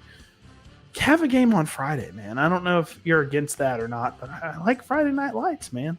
Another day of NFL football, I think they do that just because people go to high school and stuff like that, and they're just real limited on that. It's kind of a respect thing. Makes sense. Plus, people work on Friday. I mean, they work on Thursday and Monday too, but I think that it's a chore to watch it that many days in a row for some people. They want to have lives and stuff like that. So that makes total sense for sure. But the Bills might have the best quarterback in the NFL on Josh Allen. He's ridiculous. No, he hasn't. He's not coming off the best performance last week, but still just an amazing talent. And he doesn't really have a lot to work with offensively outside of James Cook and Dalton Kincaid. But he's going on the road to play the Falcons, and the Falcons are a team that just you don't really know what they are yet. You just really don't know what they are. Are they a good team? Are they a bad team? Are they just super inconsistent? They're a pile of garbage. I'm not going to even pretend it. They're a pile of garbage. Like, their quarterback just ain't getting it done. They've got Drake London who they feed the ball. They never want to throw it to Kyle Pitts. Bijan Robinson has, great games, and they do some loopy stuff down there. It's got to be nerve-wracking to watch the Atlanta Falcons play football every week. I mean, I'm going to take the Bills here to cover. I think they win by a touchdown. James Cook is going to go back to Georgia. And he's just going to go show off and remind those Dogs fans how much that he misses them and how much they miss having him on that football team. Yeah. I think Keon Coleman's going to have a great game as well. He had a touchdown last week in the Patriots game. But I like the Bills to absolutely beat the brakes off the Falcons, even though the Falcons are coming off a bye. But I just not a believer in Michael Penix. I think that they just, and defensively, there's nothing. There's still pass rush still isn't getting home. James Pierce has to get on the field and make some plays. We're not seeing any of that stuff. We're not seeing nothing exciting from the Falcons. We're seeing absolute frustration from them. Well, And the I will Bills are on a say, roll right now. The Bills lost that game to New England, so they're going to Yeah. be licking their chops, but they're heading down south, and this is the perfect remedy for them. yeah, I agree. I think this is a good matchup for the Bills. I know the Falcons are coming off bye on a home game, but you got to take the better team. You know, I do think the Bills can win by a touchdown, so I guess I have to go with the Bills here. But for the starts and sits, man, Michael, I'll go ahead and start with the starts. I know we were talking about Michael Penix Jr., and I do want to talk about him, but we're going to go ahead and talk about Josh Allen.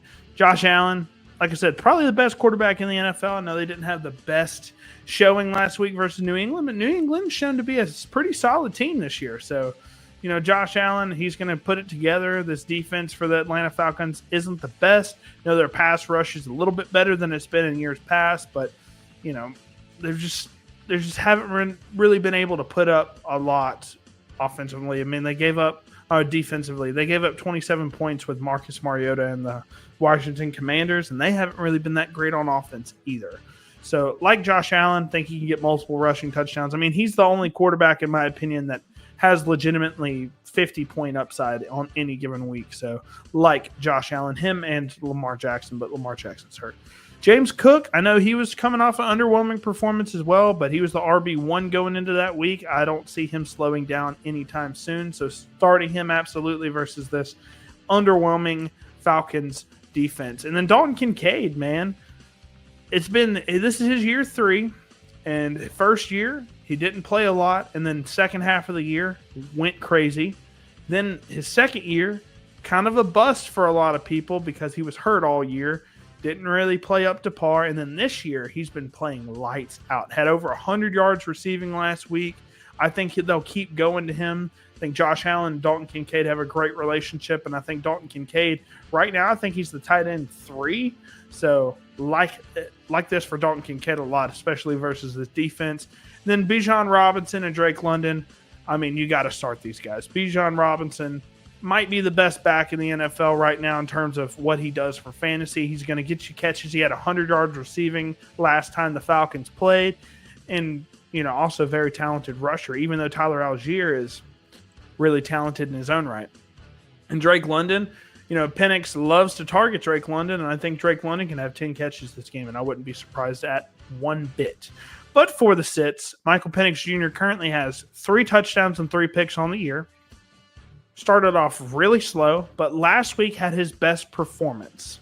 So he's, you know, not last week, but before they went on bye, his best performance. So are we trending up? Are you going to have a decent performance versus the Buffalo Bills? I have to see more from him. I'm staying away from him for now. And then Tyler Algier, if you're in a deep league, okay, start him at your flex spot. I mean, I'm talking deep league. But Tyler Algier, he's just not a guy that I'm going to stay with consistently because he's not the number 1 running back in this offense. He might get 10 carries for 50 yards and a touchdown, but he could also get 8 carries for 32 yards, and that's it. So staying away from him until he gets a better role. I think he is likely a free agency loss for the Falcons, and he goes elsewhere. And he could really skyrocket up my dynasty rankings if he goes to a RB-needy team because he's a very good back. Then the Buffalo Bills pass catchers. I think Dalton Kincaid's the only guy that I'd comfortably start.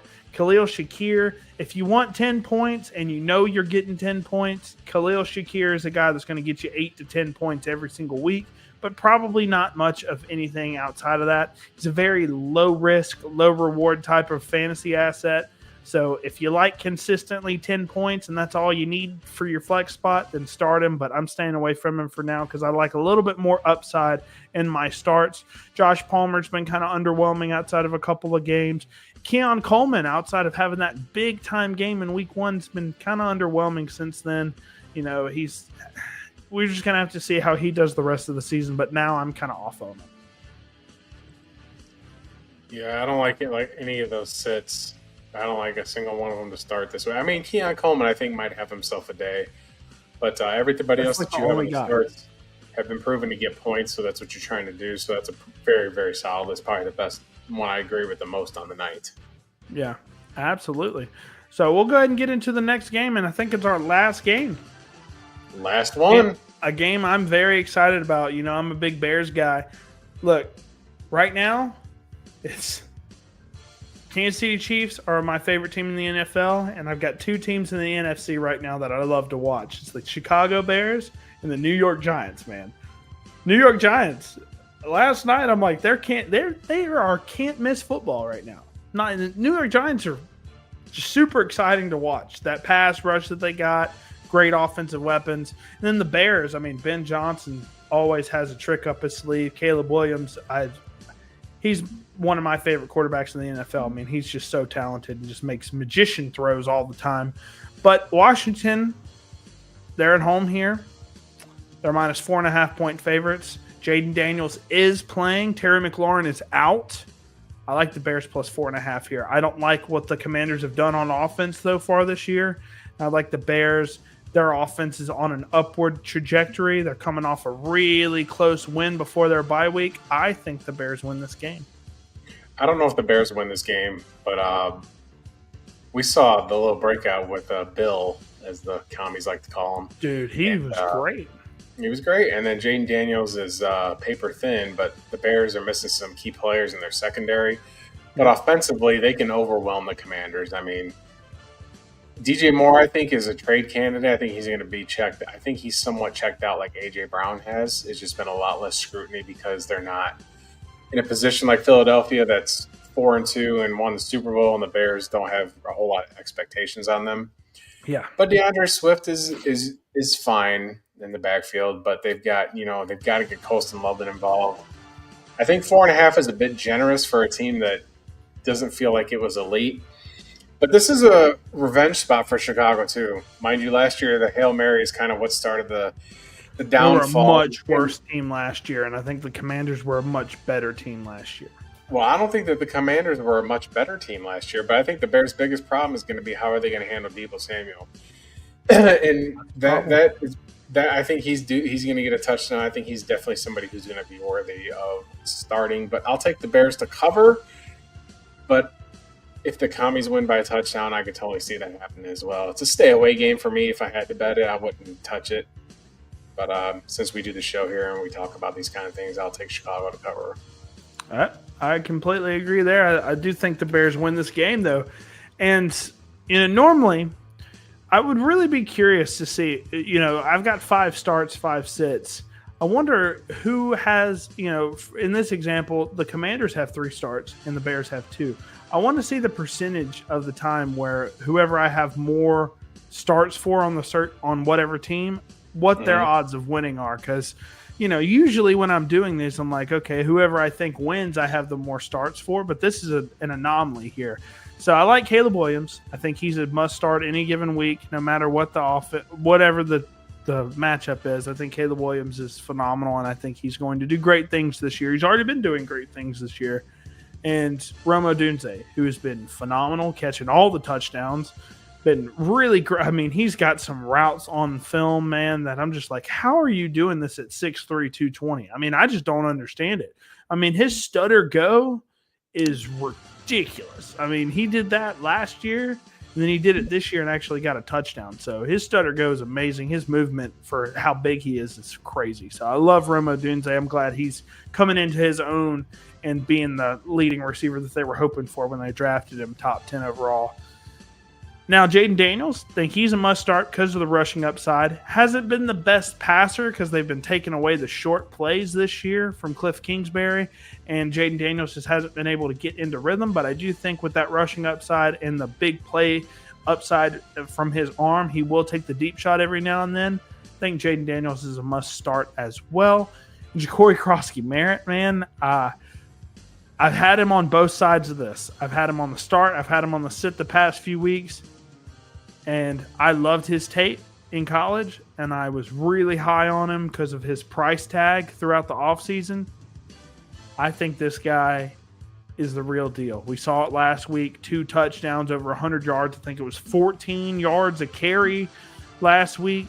I mean, he's just he's really good, explosive, really good burst as well. So I'm going to start Ja'Cory Krosky-Merritt in my flex spot this week. And another guy that I'd feel confident starting is Deebo Samuel. Man, he's had a phenomenal year.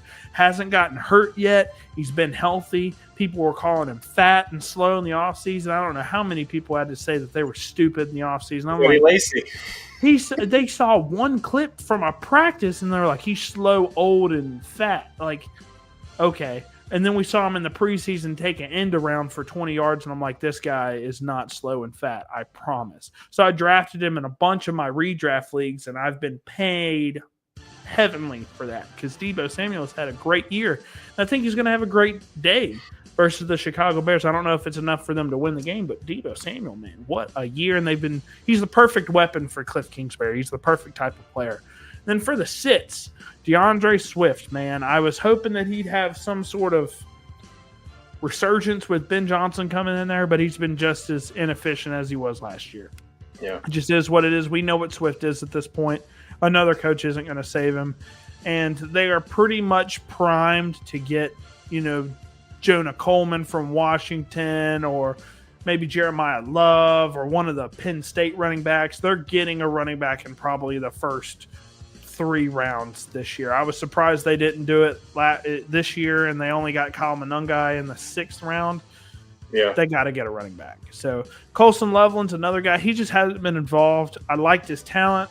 He was my tight end 3 behind Fannin and Tyler Warren in terms of fantasy, but he's a really good real-life tight end. He just hasn't been targeted. I know he's been dealing with the hip injury, but yeah, staying away from him until he gets decent target volume. And Luther Burden, I mean, he had a great week a couple of weeks ago, had over 100 yards and a touchdown, but most of that was on one catch for like 70 yards and a touchdown.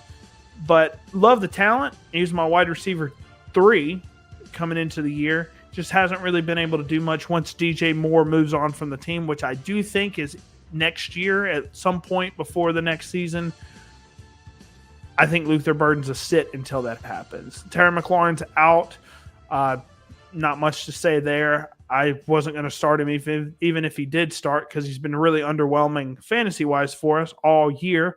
And then Chris Rodriguez. I think with Ja'Cory Krosky-Merritt's performance last week, I think Chris Rodriguez is firmly the RB2 at this point. So I like sitting him for now. Yeah, I think you could start DeAndre Swift, but the rest of the guys you got to keep on the bench for sure. So, I mean, just depends on what your running back options are looking like. So it's a good list, man. Absolutely. And I think that's it, man. That's every year. I got something I'm going to promote. First of all, we got 37 viewers, and I'm going to show you guys something right now. I'm going to present what you guys can get with me. Oh, yes. When you go to this site right here, winnable.com/JustinPaulSports, this is what your page looks like. And this is what I put out for my free plays. This is what I'm promoting all the time. And what you could do is you could sign up for free. You simply subscribe here. And when I put these free plays up, when I write these blogs in the morning, because I do a free play every day that there's football on or college basketball, I'll have some in-depth stuff here that'll just kind of show you exactly what I think on these games. I've got a special right now for a $5 CFL Thanksgiving Day special. There was a game on today, and there's 2 tomorrow and 1 on Monday, which is the Canadian Thanksgiving. And I got my college football 2025, $10 a week. I've been absolutely destroying the leagues on this, destroying it. This is kind of what the page will look like when you come there. But in fact, when you go to, let me see here. If I can go to, hold on a second here. So if I go to my store, and this is stuff, see, I was showing you guys see the public view. That's what I was showing you.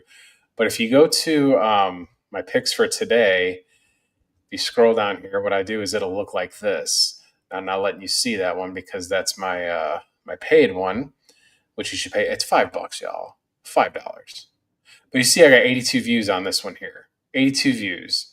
So if I go to, this is from Friday, or this is from today. So I recap what I did yesterday, which was the Giants. And then I break down today's play. North Texas got clobbered, so this is a loss. But I keep all my stuff up here. I'm 13-2 on my. It's $10, y'all. $10. I'm not asking for your wallet. $10 is what you pay in VIG when you bet online in most places. I got my CFL promo up there. That's $5. If you don't like CFL, that's fine.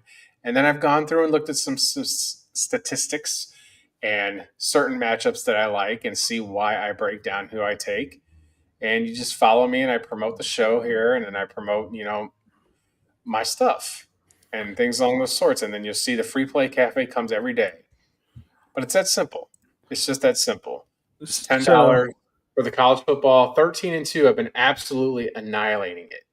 Absolutely crushing the college football.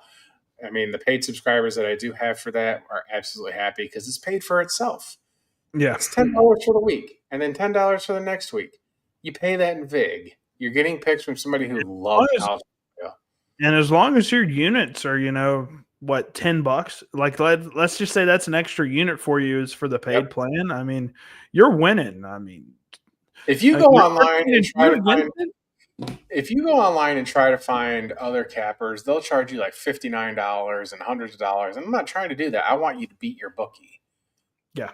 I just want a little touch for helping you out. I mean, a little touch. I'm not asking for the whole freaking value meal.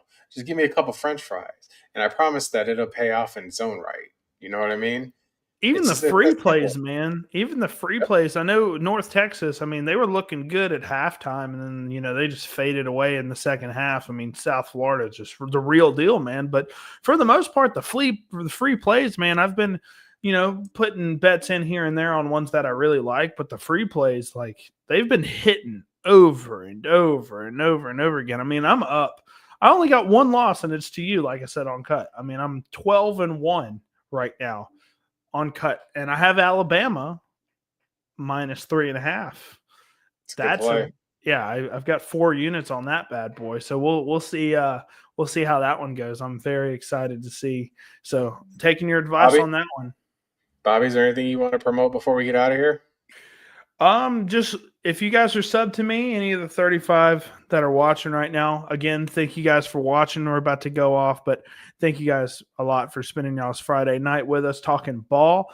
But if you guys are sub to me, if you're not, be on the lookout for the Tet McMillan film breakdown. That'll be dropping Monday.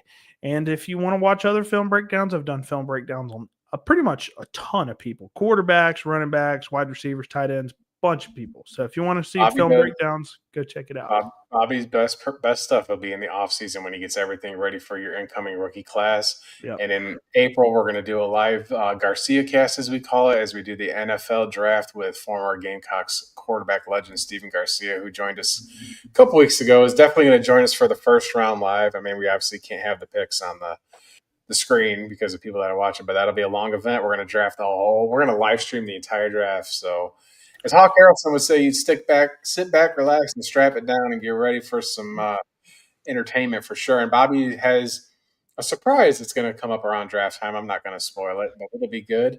And you'll have that you need on your regardless podcast. Of whether that's ready to go or not, I do know what we did last year was all the skill position players. Whenever I did it last year, I had graphics for every single skill position player. So whenever we have whoever gets picked, we'll have the graphic pop up. So you know a little bit of how we feel about those characters or those players, I mean. So you're not just looking at us talking about the draft. Makes it a little bit better. So a little bit more fun.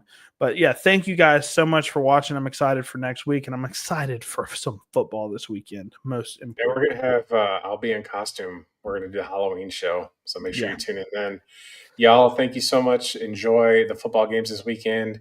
We have been on the air for almost 3 hours. We usually don't run this late, but it's just been good quality content. And we know that you guys are enjoying your Friday nights and getting ready for a long day of college football tomorrow and NFL Sunday. So relax, be safe, enjoy yourselves, tell your people you love them, and roll tide. See y'all next week.